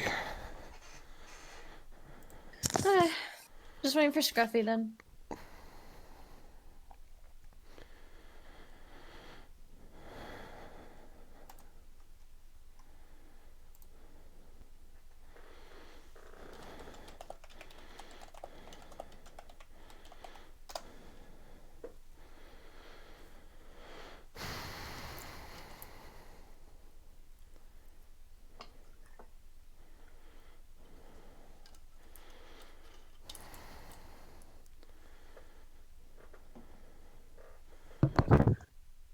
Okay, I'm back. Anybody else here? Yep. Just now we're just... Warden. Warden! Warden! I've been here. I've just been muted. Okay, let's go. You wake up in a tent. We wake up. So we hear people milling around. Yeah, there are people milling around outside. Okay. I'm gonna get up. I'm going to start nudging every one of the unconscious people to check if they're awake. By the way, And- is my mic sounding better, or should I switch to like my PC? 'Cause You're it's- fine at sound the fine. moment. Yeah, you sound fine now. Okay, I need to get a new one. So I'm gonna just start nudging the unconscious people to check if they're awake, and then end at the person who has a sword just sticking out of him. So everyone you tried to interact with gives you no response. They are all breathing and seem alive, but they are all very much unconscious. Okay. The guy who has the Or us. with I guess so. So basically, for out of game, basically, the other people who are unconscious are the other characters who may show up in the next weeks as if we get anybody else to join. Okay. Oh, So we wake up, but the other people don't. Yes, they are all unconscious. You finish with the person in the sword. Again, he seems perfect. He's breathing. Everything seems fine, but he just has a sword sticking out of his chest. I am going to. Oh, go ahead. Oh, sorry, I didn't know you were gonna still talk. I was gonna. Oh no, you're fine. I was just gonna say I pulled a sword out. Give me a strength check. Yes. Just pulls it straight out of his chest. That's perfect. Where is my sheet? There it is. Okay. Why does my strength test just suck? Okay. Random characters. Yeah. I have horrible strength. +1. That's gonna be another 6. So you grab the sword, you start to lift, the whole body of the person lifts with the sword, and it does not come off. Or out. I do that thing where you like, not nudge it, but you know what I mean? Like I don't swing it, but like, yeah, like I'm wiggling it to try and see if the body would slide off. Oh, I wiggle that's to see terrible. if the body will fall off. It doesn't. I I drop get up. it. I get up and I see I just get up to see this happening, and I walk over. I climb onto the bed, just like to get up, and I just like grab it. I like pull myself up. I walk up. I stand on the person, grab the sword, and just like pull. Give me a strength check. Your strength is far better than mine. We all know. I got an 18. You pull and pull on the sword, it does not come out of the person's chest. Okay, so this is a It's not coming out. this is an non-interactable character. Like, if you look a little closer at where the sword is inside the chest, it looks like the sword itself is fused with the skin. Ew. So my guy's gonna finally wake up to this, and I'm feeling a bit more roleplay. So I'm try. My dad plays D&D, so he said try to do a voice or something. I'm gonna try to give this guy a listen. When he wakes up, I love it. what the fuck? Staring at you two. I'm trying to rip the sword out of his chest. Are you trying to bloody kill the fucking guy? I look over to him, and I get a really confused look, and just like, but isn't that what you're supposed to do? Pull swords out of people's chests? No, you're supposed to put it fucking in their chest, not pull them out of it unless it's yours. Is that your sword? It could be mine. But it looks pretty. I want it. I'm gonna pick up Go ahead. No, go ahead. It probably you got something better. I'm gonna pick up Cece and, with the sword in her hand and start pulling again. Okay. I clearly know that it's not gonna come out. I know at this point it's not gonna come out, but I'm more or less doing it. I let go of it, and it's like, I'm gonna break it, and I just like try to like break the sword instead. All right, give me a strength roll. We are far too fixated on this. I have a piece of soap. I look at her. Oh my gosh, not 20. All right. So what I do is with the set 20, Oh no! while they're holding me, I like wind my foot back, and it's just like my bare foot, and I just like angle my foot up so that my heel is where it hits, and I straight up kick it, just like full on kick it with all the strength in my body. Okay. The sword snaps in half. Oh no! Play this character is gonna be really bummed out. A black miasma of like almost gas starts leaking out of the sword. I put my hand over it. It's just streaming through your fingers. Kitten, you were wearing you're wearing a necklace, right? Yes, I have a necklace. All right, the black. Both of them and pull them back. You can try. Yes. Do a strength check or constitution check or something. Strength I will not oppose the strength check. or dexterity. Good luck. Strength. I have a minus on dexterity. Okay. Good luck opposing it. All right. Oh nope, I got +1. So you pull them back, and the miasma itself just kind of drifts over towards Cece, and it just like envelops around her neck, and then just gets absorbed into the necklace. Uh-oh. The man who had the sword in his chest goes into cardiac arrest, Oh fuck! seizes, and dies. Is this character? Is this meant for a character or something? It was supposed to be, yeah. Fucking killed a dude. Okay, Okay. I bet just a heads up. I'm gonna look down at my necklace. I'm just like gonna just kind of like tap the beads, like movie them, just like, now there's prettiness in my necklace. Just a heads up. You can say the character is trapped in the necklace now. We can do something with that later. Yeah. So, just a heads up. Like me and Kit, and whoever we usually end up playing D&D with, I am the most like just destructive person. I do dumb shit. Kit usually doesn't. I'm really glad that she's doing it this time. Usually I'm the one that saves everyone or does something Yes. that avoids all the comments. Like once I got a nat 20. Oh no, I didn't get nat 20. But I rolled a deception because my deception was ridiculously high, and I managed to basically fool these big giant ghost enemies that were probably gonna be like mini bosses. Like go back to the area we had just destroyed, and I was like, let's book it. So we avoided an entire fight. Yeah, sometimes just stupid shit happens. I regret that, but I'm totally okay with it. So, I Well, turn. Go ahead.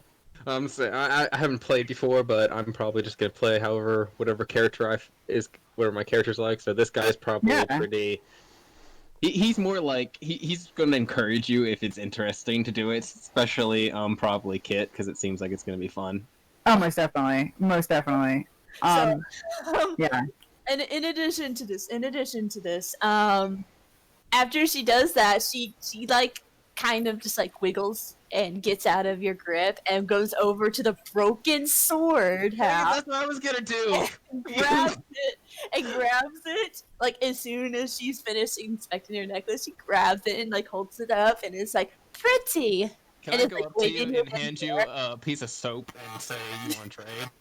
I just I'm waving the sword in the air and I'm just ignoring you. Can I just take it from her hands and then walk away? You can roll a strength to try to take it from her hands, and she can oppose it if she wants to oppose it. Yes, I'm going to. She's not. Can she roll a perception check just first to see if she even notices? Oh no, I am holding on to the sword. You're very gonna notice someone trying to yank something from your I was hand. hoping maybe she was like too distracted by she didn't give attention. No, I have the sword. I'm going to keep it. Okay, your roll's yours first. Oh no, I'm definitely.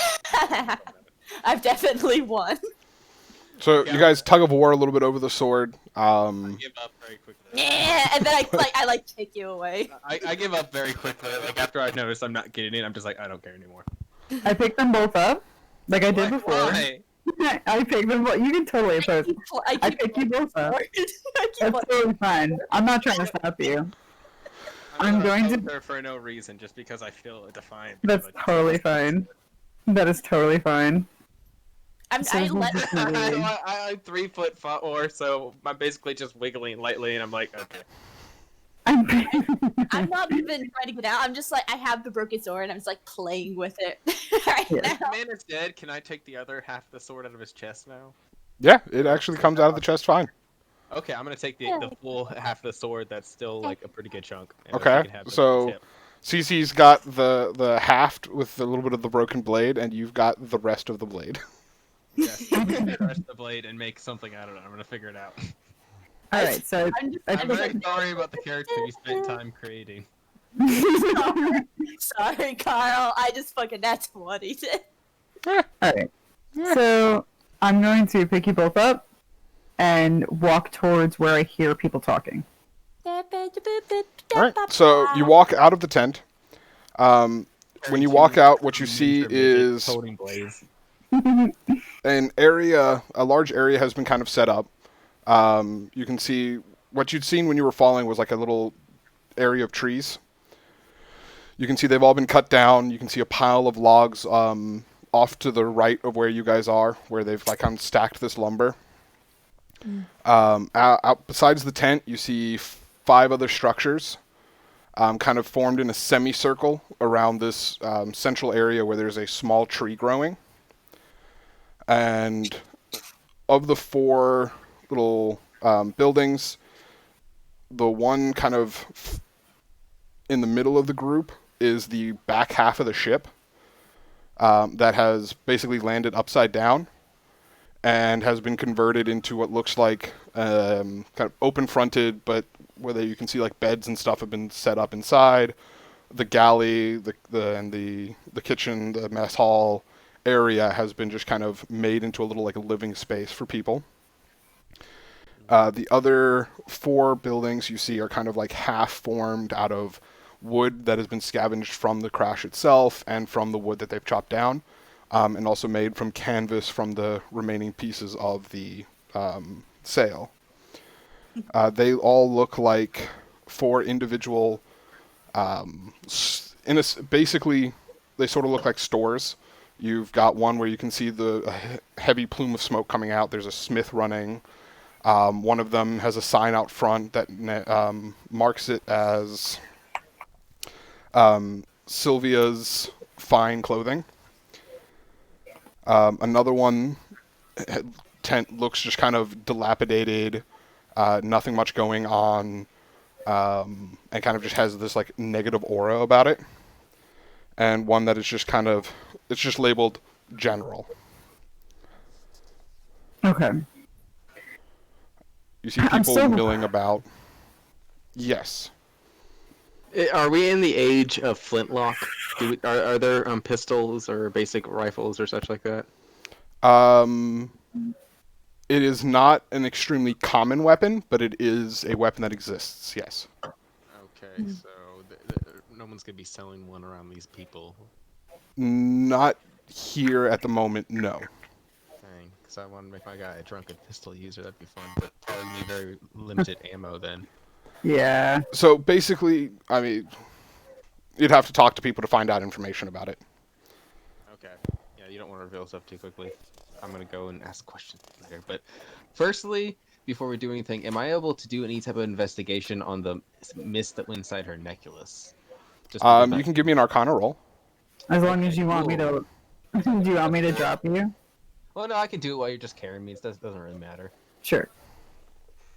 I have a weird habit of carrying anyone near me. And that's not just this Oh, character. dang, I got a 6.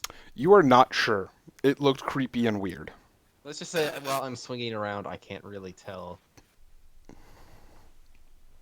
So, you said you said like a clothes shop. There's a tailor, there's a smith, there's a general goods store, there's a place that just kind of looks ominous and weird, and there is like the main like sleeping area, the medical tent that you guys have come out of, and the tree in the center, and just we've got a little clearing. The ocean is off behind the ship. You can see there's like a small cliff, and there's the ocean. You can hear it like the waves beating against the cliff itself. Okay, I'm going to speak to Scruffy. Like I try to indicate that I'm speaking to him, but really I don't have facial expressions, but eyes will I can narrow my eyes. I'll try to direct my conversation towards Scruffy and ask where do you think we should investigate first? Find the captain, visit a shop.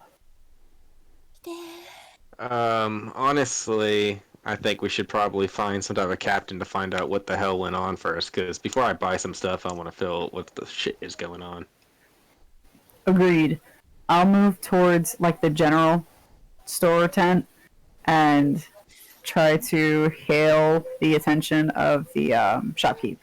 You can just carry me around as like a mobile person to talk to people. I don't even care, because I got like 15 charisma, so I got +2. Oh yeah, I plan on it. And I also got like for persuasion +4, so I got some pretty good stuff for talking to people. Is there like I'm fine with something that would be like really interesting to a kid? Probably everything, but that's why we're carrying you to make sure you don't run away. Yes. I mean, a little Yeah. bit of everything. All of this is very much new to you. I would like to see if I can. Would she be destroyed? I mean, would she be distracted by something like a sheet of paper?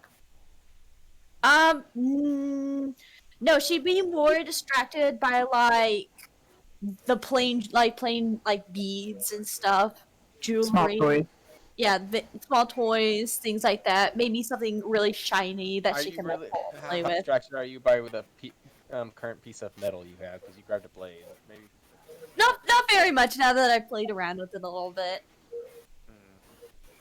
I hand you a dagger. I do. I hand you a dagger. I take the dagger and I just like play around with it for a little bit. It doesn't keep me very distracted for very long, maybe like 2 minutes. And as soon as I get undistracted and I notice other stuff, like is there something like a bunch of rope, like a rope shop or something? There's not a rope shop, no. No. There's a general goods store that just has some general items. Hold on. So like rope or something. Yeah, Or It hold has on. rope. like Hold your little horses. Yes. what?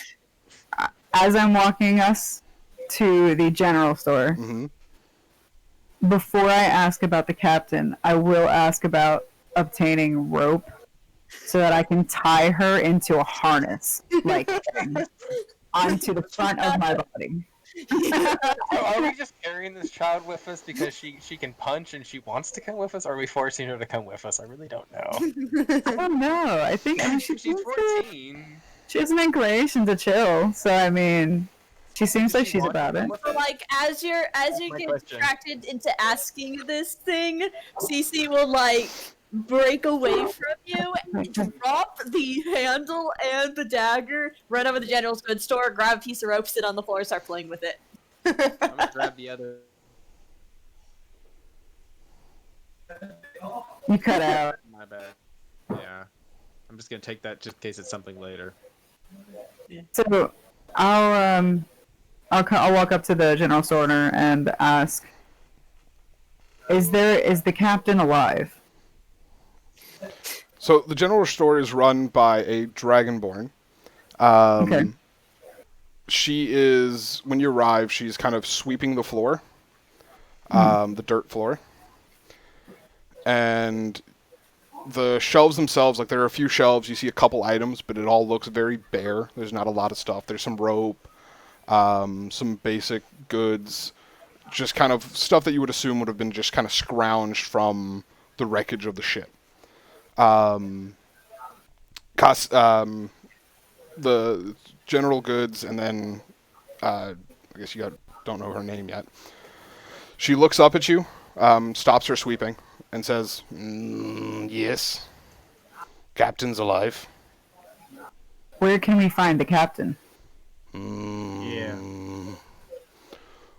Probably in the ship part that's left over. Very descriptive, thank you, madam. She's been working there. She stands in the destroyed ship then? Yes. How long have we been unconscious? About a month now. I'm sorry, excuse me. I'm so glad. Your beautiful face is the first thing I gotta see this evening. Yeah, there's some weird things going on. Like, there was a dude with a sword in his chest. Like, he's alive. He seems perfectly healthy, but he just had a sword in his Right. chest. There's a lot of weird things going on since we arrived here. I have the That sword here man- now. He's dead. That man is dead. What do you mean he's dead? Well, he's That dead. man I is took the dead. sword. It's right here. She punched it. What do you not get? See, Sissy looks very innocent as she's just like sitting there playing with a bit of rope, just like Yeah, humming like as a she child like with bounces a little rope. bit back and forth. Like that small child punched the sword so hard it broke in two halves. I have them right here. Seen the blade? See it? Regardless of that. Regardless I of just showed that. the You text guys on woke the up, half. and the first thing you did was kill a man. Regardless of that. Let us put that behind us as of now. Questions are in order. You say we've been out a month. Yes. A full month of unconsciousness. Approximately, like 3.5 weeks. Okay. I believe we need to visit the captain. We need to understand what is happening here. It is your decision if you would prefer, and I move my head to indicate I'm speaking with Scruffy and Cece. It is your decision to join the captain together, or you have the option to do what you will, and we will meet back in the same place shortly. I look at the lovely young lady and say, "How many boos survived the crash?" Oh no. Unfortunately, not a lot. What has survived has most certainly been drunk by the crew and the captain at this point. So you see my guy's face kind of like is calm, but like in the very top tip of his head, you see like a slight crunch, like a blood vessel just like pulse for a second, and he just calmly goes, "Let's go with the fucking captain." Do you wish to be carried? Yes. He looks straight to the side, has his arms just like to like cross, just does Because there was chest all trying to flabby. look calm and peaceful, but he's like, okay. I pick him up again and sit him down on my shoulder, and I politely ask the general store merchant, "May I have your name so that I may ask for service?" Well, my name's Kasek. Cossack, may I ask for rope? My mother's name. Do you have What a the money weird to coincidence. buy it? I have Have pieces of goodwill. I have pieces of metal that have been attached to my body that I understand are valuable. We also have that sword from that dead dude. I don't know if we can trade that. I have pretty metal coins. I like look up at like hearing that she wants rope, and I'm just like, I have pretty metal coins. And I like pull out like a piece of gold, just like I have a pretty metal coin. Well, you can get 50 feet of rope for 1 gold coin. No, we don't need that much rope. How on. much do we need enough rope that's the size of her body? That should distract her. No, like 50 feet is fine. 50 feet is fine. I stand up, I like lift all this rope with one arm because apparently I'm super strong, and I like give him the coin. Just like if he holds out his hand, I just like slap it in. He takes it. She I- takes it. I put She my just, like, hand. She like skips around in a little circle, just like yeah. So as you do that, I put my hand out to you and stare down at you. Like I put my hand out to, as in like requesting the rope. I look at you just like I don't understand what you're saying. I give her a thumbs up. I just like smile and then I turn around and I skip back towards the tent. I grab the bottom of the rope. No, I got And all hold. the rope. I got all the rope bunched. Oh my god, you're making this so difficult. I walk away. I turn towards her and I tell her, okay, you're gonna have time to play with the rope, but right now we need to find out why we've been passed out for a month and shit's gone wrong. So you know. But I don't care about that. I want to play with my rope.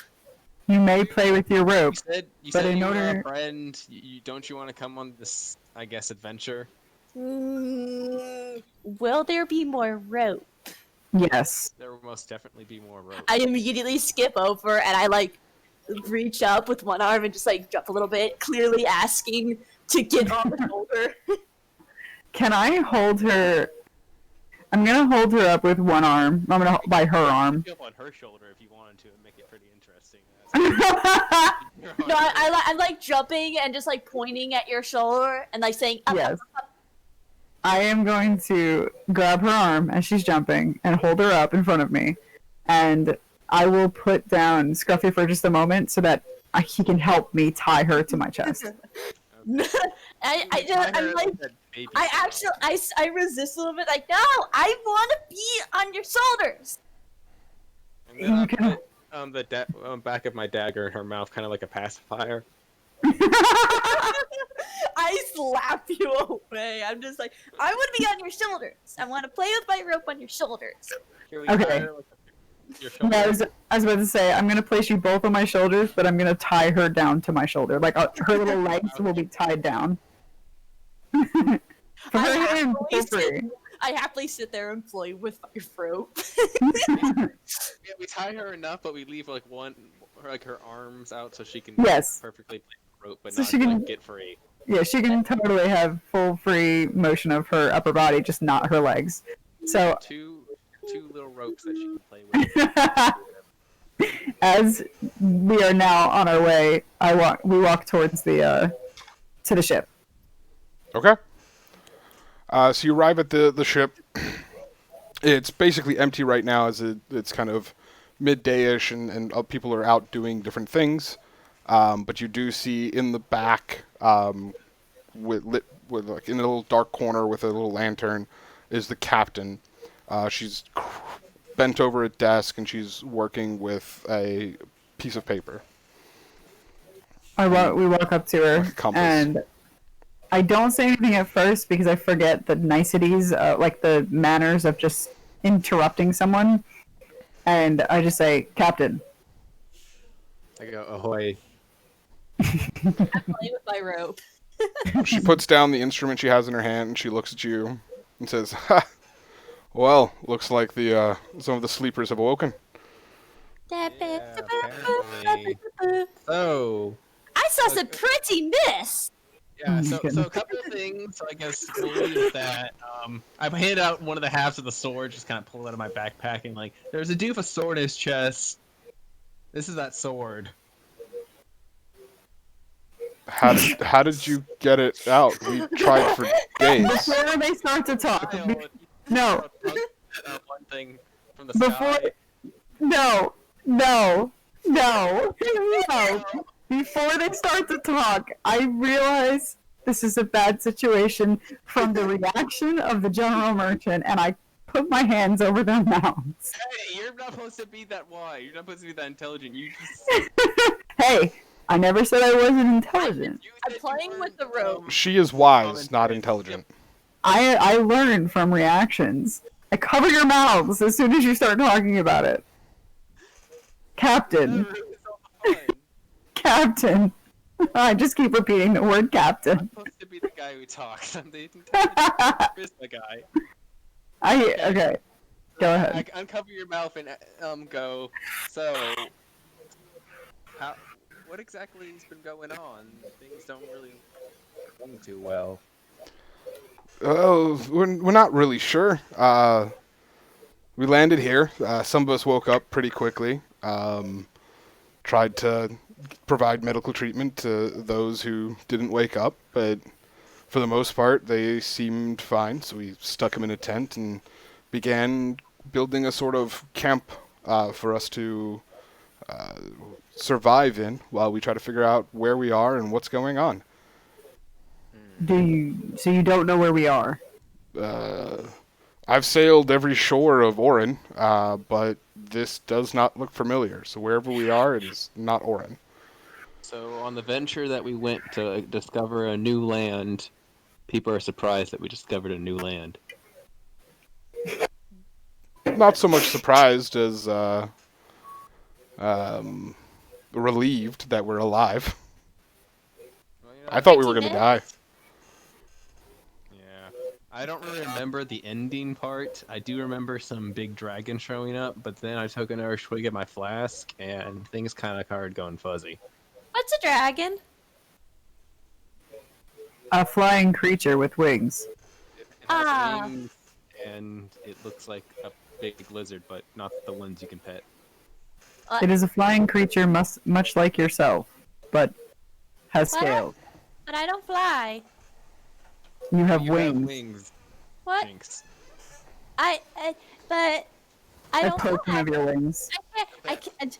My wings flap a little bit. I'm just like, I don't Your fly. wings are tied up.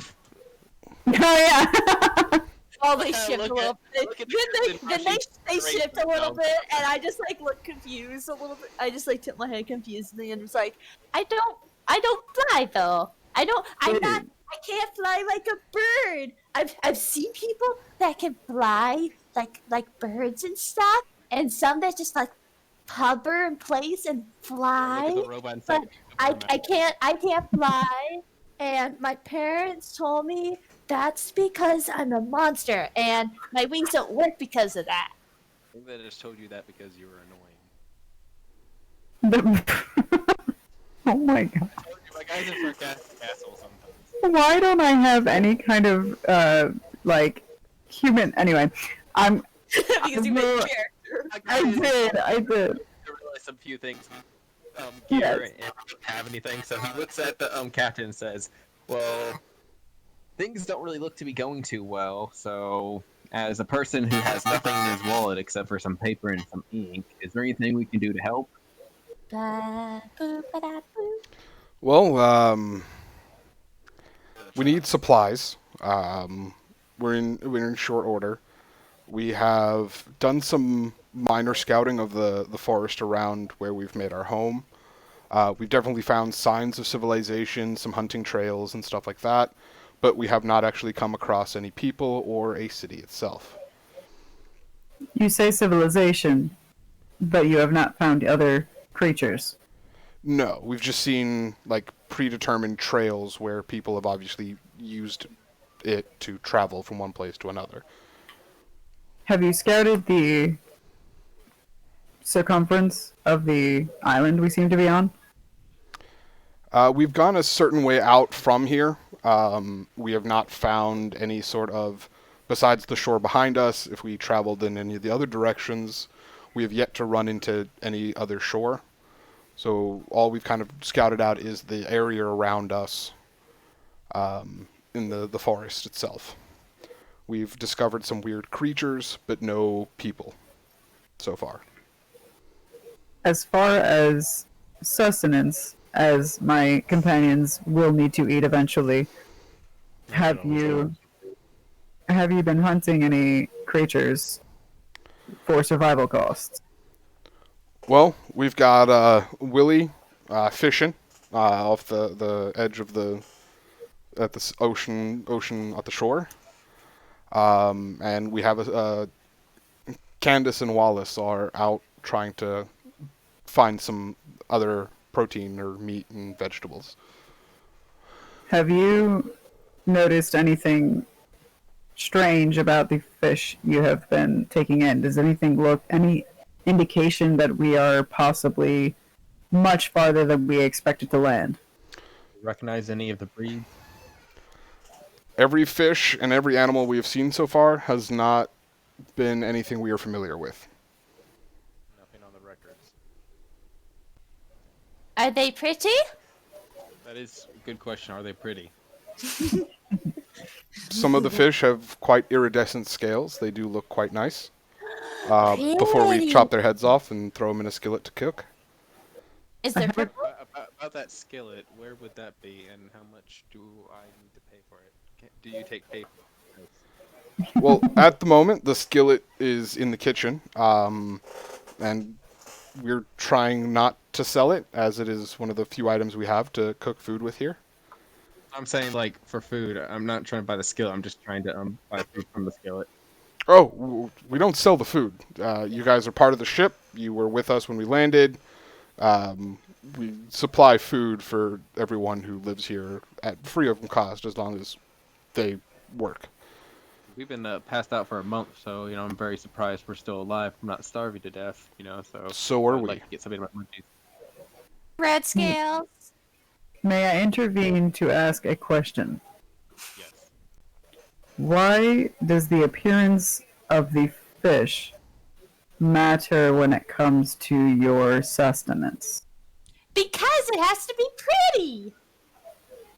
Does the appearance alter the flavor?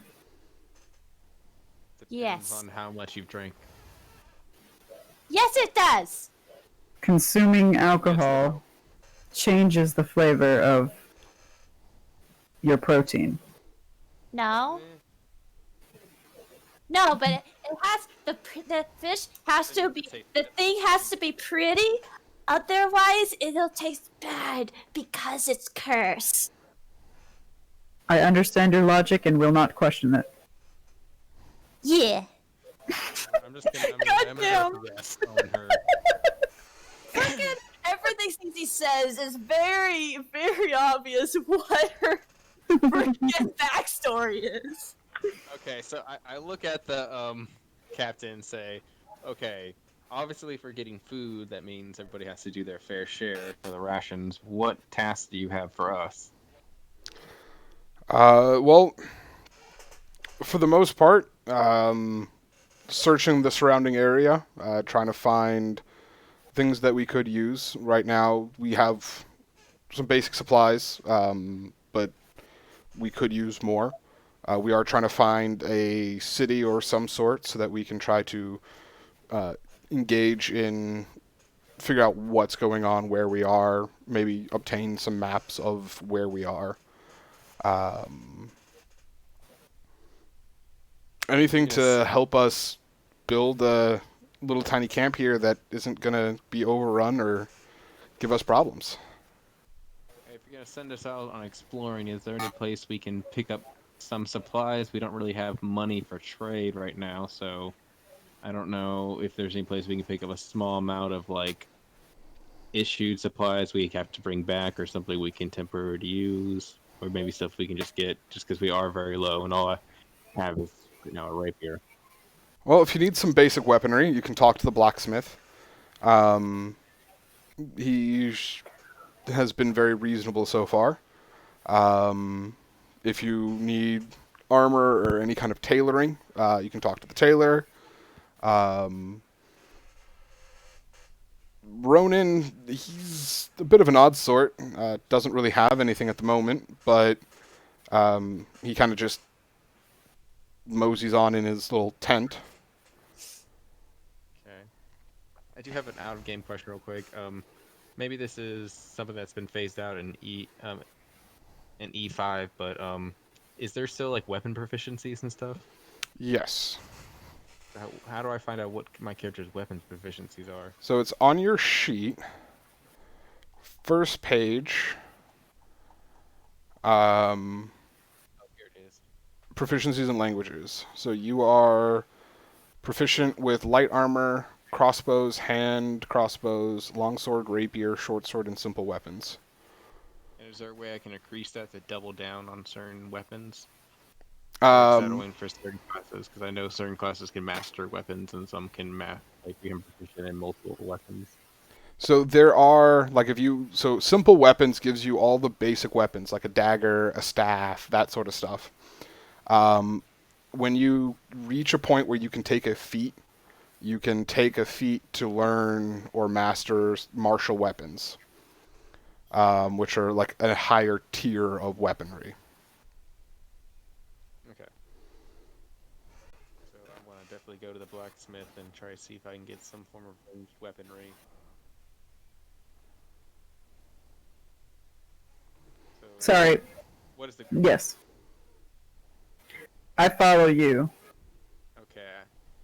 I look at the small child of CC and ask, "What is it that you want to do right now?" Hmm. I wanna find red scales. Red scales. Yeah, because if I put them together and I make them and I make it all pretty, and then I put that on top of food, then when I eat it, the food will be really delicious. That logic seems sound. So, okay, first thing we're gonna do is go to the blacksmith to see if we can get something pointy to get the red scales off of something. You know, maybe we'll find a range and I can shoot it. I hope they're red because I don't wanna cut and then have to dip the scales in the red stuff so that it'll be red. Maybe when we shoot it, the red stuff will get on it, the scales, and you can just take it right off when it already turned red. You Yeah, know? but if there's gets what if it rains and the bread will get off the scales and it's really annoying. It makes me feel dizzy when I have to put bread back on. Kill a tree, grab some sap from it, mix it with it so it makes it a little bit stronger, and let it dry. Oh, that sounds really good. Oh, we'll see how that goes if we find it. Oh So, my I god. gotta slap the robots back and say, onwards! Out of game really quick. Yes. For 2 hours, I have been looking at the dictionary of thieves' camp because I just can't. I've never. Okay, anyway. And I just want to tell you all that the word for wound is beef. And the word for wall is tilted floor. I just had to tell you all that. That's all. Anyway, on to the blacksmith. By the way, Cece does know ASL is one of her chosen languages. So she starts rapidly signing at you. I give her a thumbs up. So no, if she starts rapidly signing at you, she is actually legitimately talking to you. I know. That's why he gives her a thumbs up. Because he can learn, but not immediately. Yeah. If we ever meet a Minotaur, I have that as a language. Besides that, I know naturally, Gnomish. And I also know Draconic, but that's it. I know Abyssal, Common, Dwarvish, Nosh, and Thieves' Camp. I don't know what Nosh Sorry. is. I don't know I don't know Draconic. I know didn't Elf. Nosh make Minecraft? Yes, not to be Minecraft. Yeah, you know how to speak him. What the hell is Nosh? Not Notch is the guy who made Minecraft, not Nosh. I just stretched it right there a little bit. Alright, Hold onward on. to Thieves' Camp. Slap her back. I promptly move. All right. Language. You're So- holding him. Yeah, I'm on your shoulder. Yeah, I know. I promptly walk towards the blacksmith. And then she's tied on the other side, so we're just like your two little pals. And I'm just Same height. playing with the rope still. She's perfectly content. I thought we were saying that we were going to look for some red scales. Well, we are, but I'm just kind of distract you. We're eventually getting gear before we head out, and then we're gonna go explore. Yeah. I don't know unless you get the red scales from somewhere specific that you out of game are talking about. They're legitimately any kind of. It's legitimately any kind of scale, and then you just put blood on it, and that's the red scale. That's creepy. So that's where we're gonna go. Probably find some creature of scales eventually. We'll do that. But right now we're just gonna head because I really want to get him a crossbow. So I'm hoping if it's a possibility. Most definitely. I could have gone with a crossbow at first, but I put a rapier, and I'm sticking with that. I'm not gonna just change it all of a sudden. So when you arrive at the blacksmith, you see him working some sort of item on the anvil. He's just hammering away. When he notices you, he stops banging and lifts his head and waits for you guys to speak to him. I say, ahoy!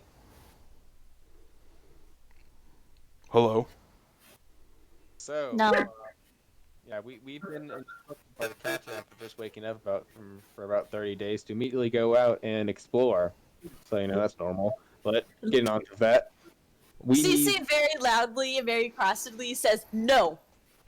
In like a super serious and rather deep voice. know No. about what. She kind of pauses and then looks at you. Know what? Okay, never mind. We're just gonna move on. We'll get to that later. We'll address it in a second. My guy's very determined for his crossbow. He's very much a ranged person, so my idea is that he lost his crossbow in the crash and he just picked up the saber randomly from some random dead dude that was next to him when he woke up. So he's trying to the blacksmith. I'm looking to see if I can get something ranged. Right now, I'm hoping to see if you have anything maybe crossbow-like. If you'd be able to part with that, and would I be happy, or would you be willing to trade for that? Well, if you've been sent out by the captain, I will supply you with some basic gear in order to try to get everything functioning well. However, I will ask that if you can find some way to get more materials to me here, I can definitely start making a wider variety of items. But currently, I've just got some really basic stuff. We got some daggers, some short swords. I do have a short bow and a crossbow. If I trade you a dagger so you have some extra gear, would you be willing to part with some extra bolts for that crossbow? Oh, no trade necessary. The captain will provide me with gold to accommodate anything that you guys take. Okay, well, how many does D&D go by? Do I have to carry bolts to fire out my crossbow? Right. That's So about it, that all depends on the DM. Some people are way more worried about it than others. My kind of ruling, for the most part, is that as long as you are frequently in towns or places where you could restock, like your character's like natural downtime, they would spend time restocking those certain items. So unless you're stranded somewhere for a long period of time, I don't particularly worry about ammunition. If you start spending 6 days in the desert, I may inform you, hey, you are running low on this supply, and then you have to start watching out for it. But as long as you are frequently in an area where you could restock, you'd kind of just naturally keep up with that kind of stuff. While we're chilling here, just like they're asking, and Scruffy and the blacksmith are asking around, I pause and play with the rope, and I look at the blacksmith and I ask, "Do you have metal rope? Do I have what? Do you have metal rope?" I do not have metal rope, no. Do you have any chains? Unfortunately, I have not had enough metal to make a chain of any decent length. Oh. Okay. So I know it's up to you, I'm just saying, but I'm just leaving myself a reminder by writing crossbow like 5-day supply. Something like that. Okay. But, so back to him. Does anybody need any gear? Is the robot going to want to use something besides its fist?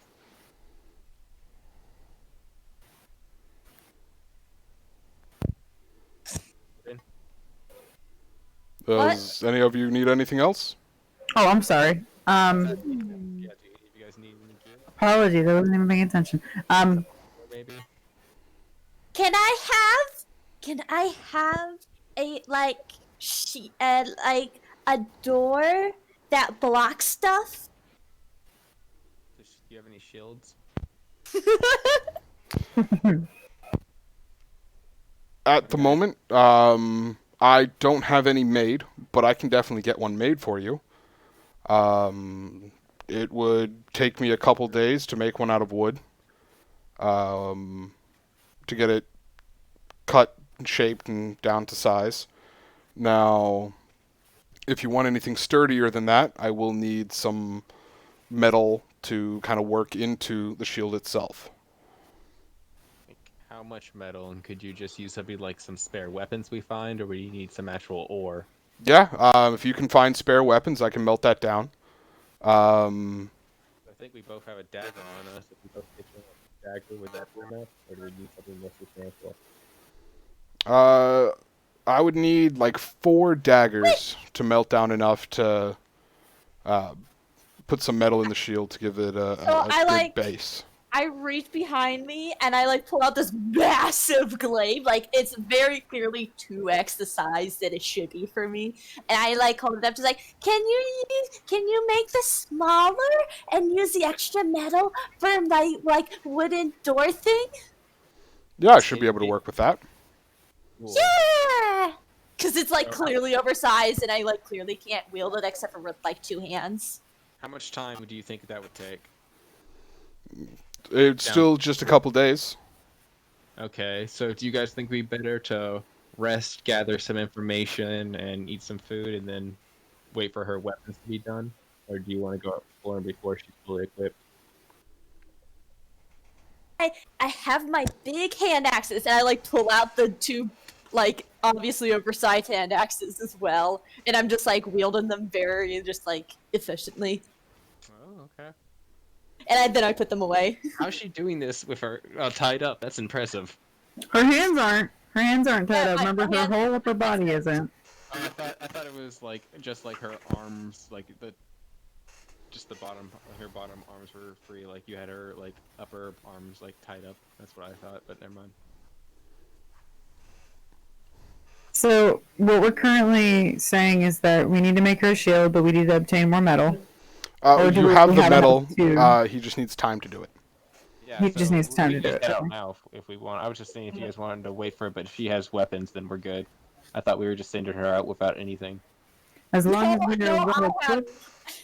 Oh no, yeah, she's equipped. Yes, weapons on weapons. If we are well equipped, we shall head out. Might as well scout. Want to get some bowls of food real quick? As we Oh, have, yes. we can just drink that while we're riding on your shoulders. Do you need? I do not need to eat, breathe, sleep. I am fine. Do you enjoy it? You I don't can pour need it down your anything. throat. The food will get stuck in my innards, which is just components. It will gunk up my functions. Ah, that sucks. I was gonna ask, what is it like to breathe? It's weird, especially when your chest like hurts. You don't really think about it until you do, and when you do, it gets really annoying to do it. Do you unconsciously breathe? Yes. Otherwise, you would die. Do I have a light crossbow, or that would be just like a basic one, right? A light crossbow. Yeah, it's just a basic little crossbow. Okay, that's 1d8. I'm just writing down in my log like how much damage it does and stuff. Yep, that's perfect. I probably will stick with my daggers and unarmed. I mean, I have a rapier, but I'm gonna stick with unarmed for now. By the way, I have 4 massive javelins. I should probably mention this. Like Where incredibly oversized javelins for me. are they? They're like on my back. Ooh, crossbows do good damage. 1d8. Yes, they do.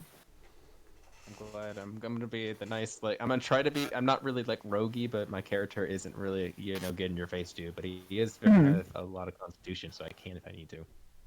Very cool. I will. Yeah, All my weapons are massively oversized for me, and it's very obvious. But I can wield them just fine for some reason. I will give the blacksmith a thumbs down and start walking out of his tent towards where the. Behind him and say that means that she likes you. Or he. I keep saying that wrong. Sorry. It's totally fine. I'm not even bothered. He gives your odd group a little strange look, and then just goes back to hammering the piece of metal he was working on. They should probably find it strange that there's a legitimate child on board. Well, I'm 270, but I probably don't like. I have a very scruffy ass beard. Like, there's a reason why my guy's called that. He's from the gnome group. They're all named that. Like angry, happy. I'm basically from like an almost Sleeping Beauty story. But when all the Beauty showed up and the evil queen showed up, I was just like, you know what?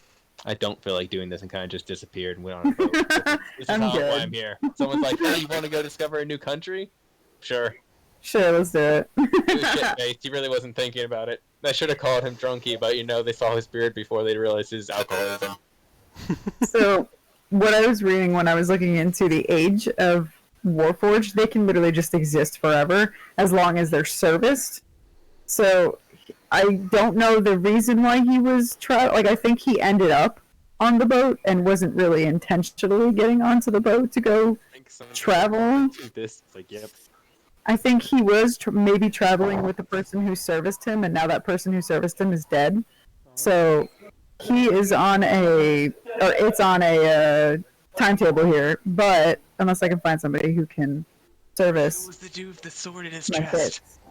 Yeah, it was probably that dude. You We got killed hit in him. the head and you forgot. who it was. You're just like, oh look. You brought our attention to the sword, and unintentionally CC has killed you.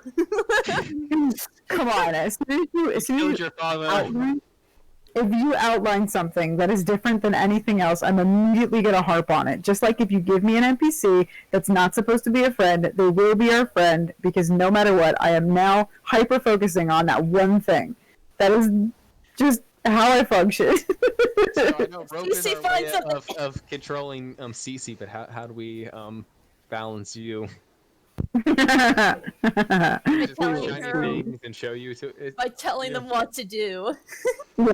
So she Telling them seems, what she not seems to. to act very much if you tell her to do something, she kind of just does it. Oh yeah. I just Yeah. I react very well to orders. All right. I'm gonna use the act of you throwing her quite often. Yeah, because I could just glide. I'm gonna Yes, I plan on it. There, Armin's. God, I keep forgetting how to say your character's name. It's Cece. No, Yeah, not, just Cece. Not Cece, you. Oh, Turing. Turing. You know, we haven't Sorry, told each bro. other our names yet. We have not. We need to do that. Oh yeah, we've been traveling for a while. I guess as we're deciding, I'm just gonna be like, oh yeah. Who are you people, by the way? Subtle. I'm gonna look at the kid first. Good plan. Good. Yeah. Who are you? Yeah. Yeah, he's at, yeah, his character second yours. Oh, I'm sorry. I I didn't looked even at you hear that. first. Yes. Oh, okay. CC just kind of looks over to him, and then just pauses. It's just like, ah! Ee. Although my parents call me Cypher or Cyrilda, they actually call me a lot of names. I usually just go with CC because it's the nicest. It's the nicest. Yeah, it sounds nice, doesn't it? Jesus Christ, I can't understand you. Your mic went out real bad. I'm sorry. So you said your character's name is Wait, your mic is going bad, like real bad. Yeah, it's like super bad. Ooh.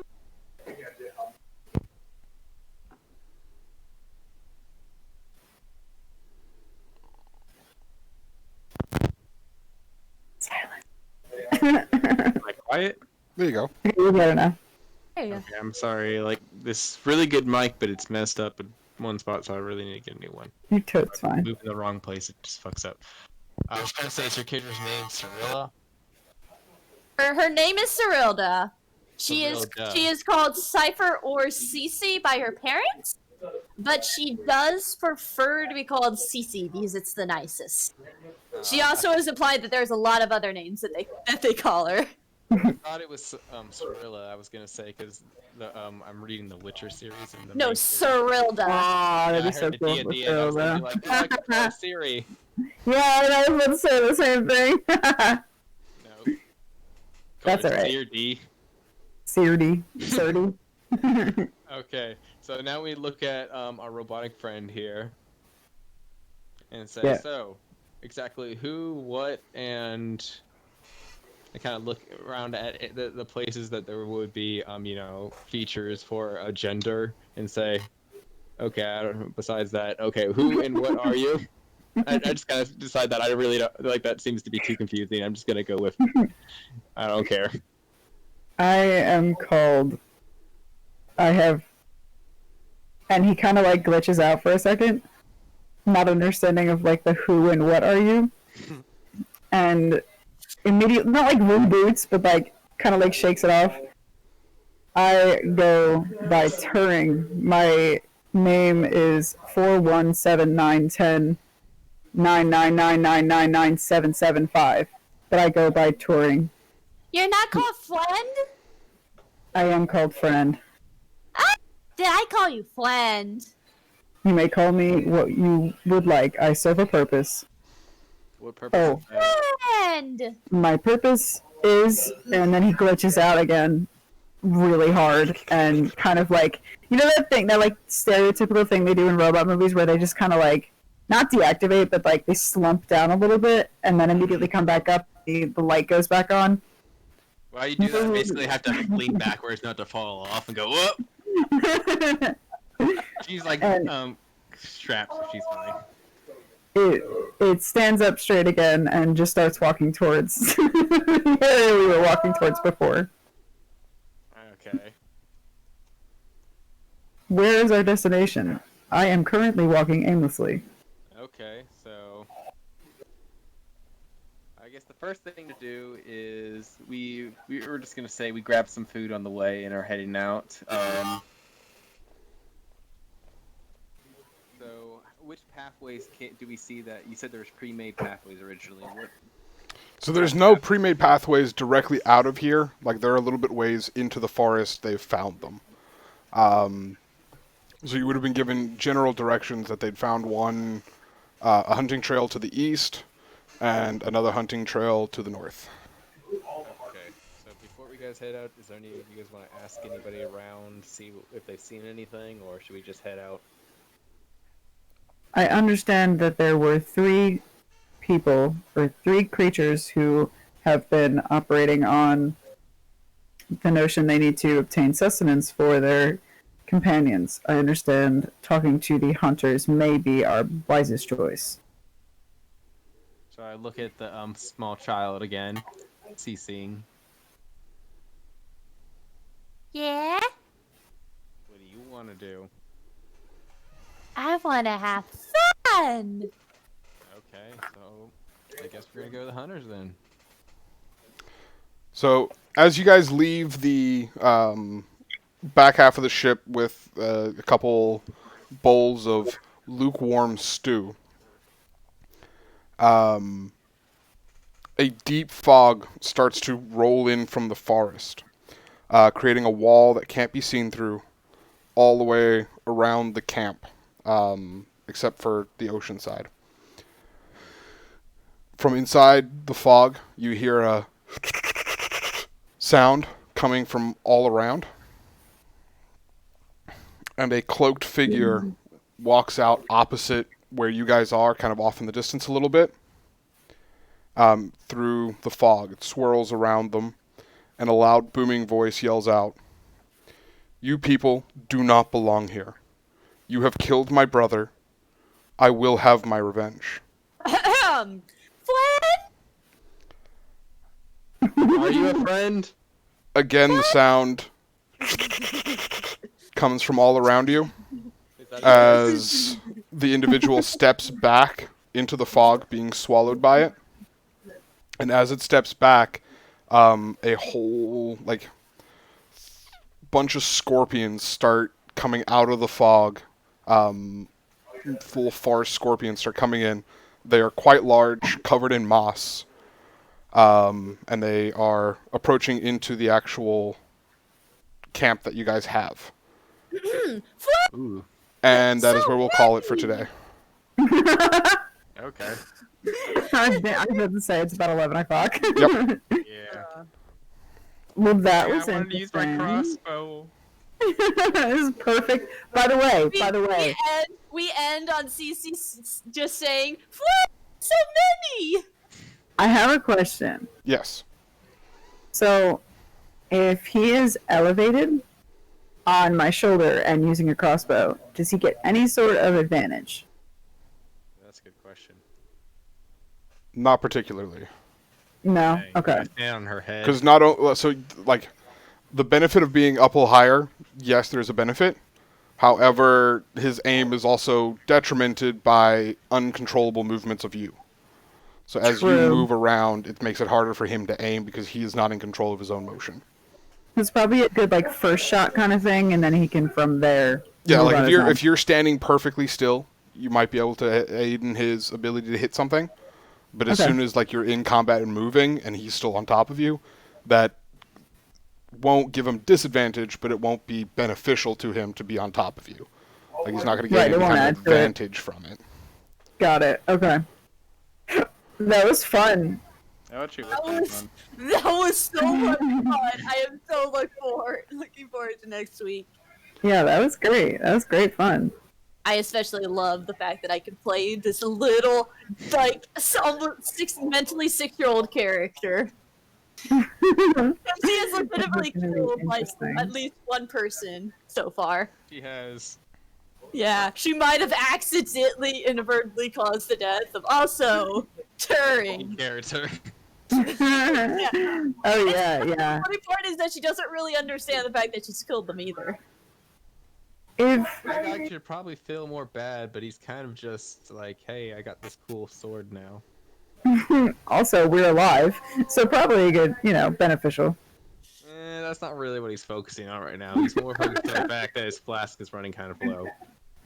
Very true. I have Very one, true. I have one personal item because I thought I heard you guys say that he has his special flask that he had when he used to be with his mining buddies. Oh yeah, we probably all have like one specific thing that is very like personal. Oh, I most guess. definitely. Because I think- Sorry, go ahead. No, good. I was gonna say I can't remember how many like gnomes or dwarves were in Snow White, but I have my flask as a 13th flask because he's supposed to be like 13th member who just said peace. Oh, that's super cute. I don't. Yeah, Is you it gonna guys. be- Is it gonna be same times next week? I will have to update you. It all depends on my work schedule. Right now it's in a period of flux, so sometimes I will be available the same day, sometimes I won't. I will have the information on the next day posted tomorrow afternoon. Okay. Cool. Sounds good. Well, thanks for the amazing D&D. I'm gonna head up. Bye. Bye. Bye. Hope everyone enjoyed. Thank you, everyone. Have a good night. Have a good night.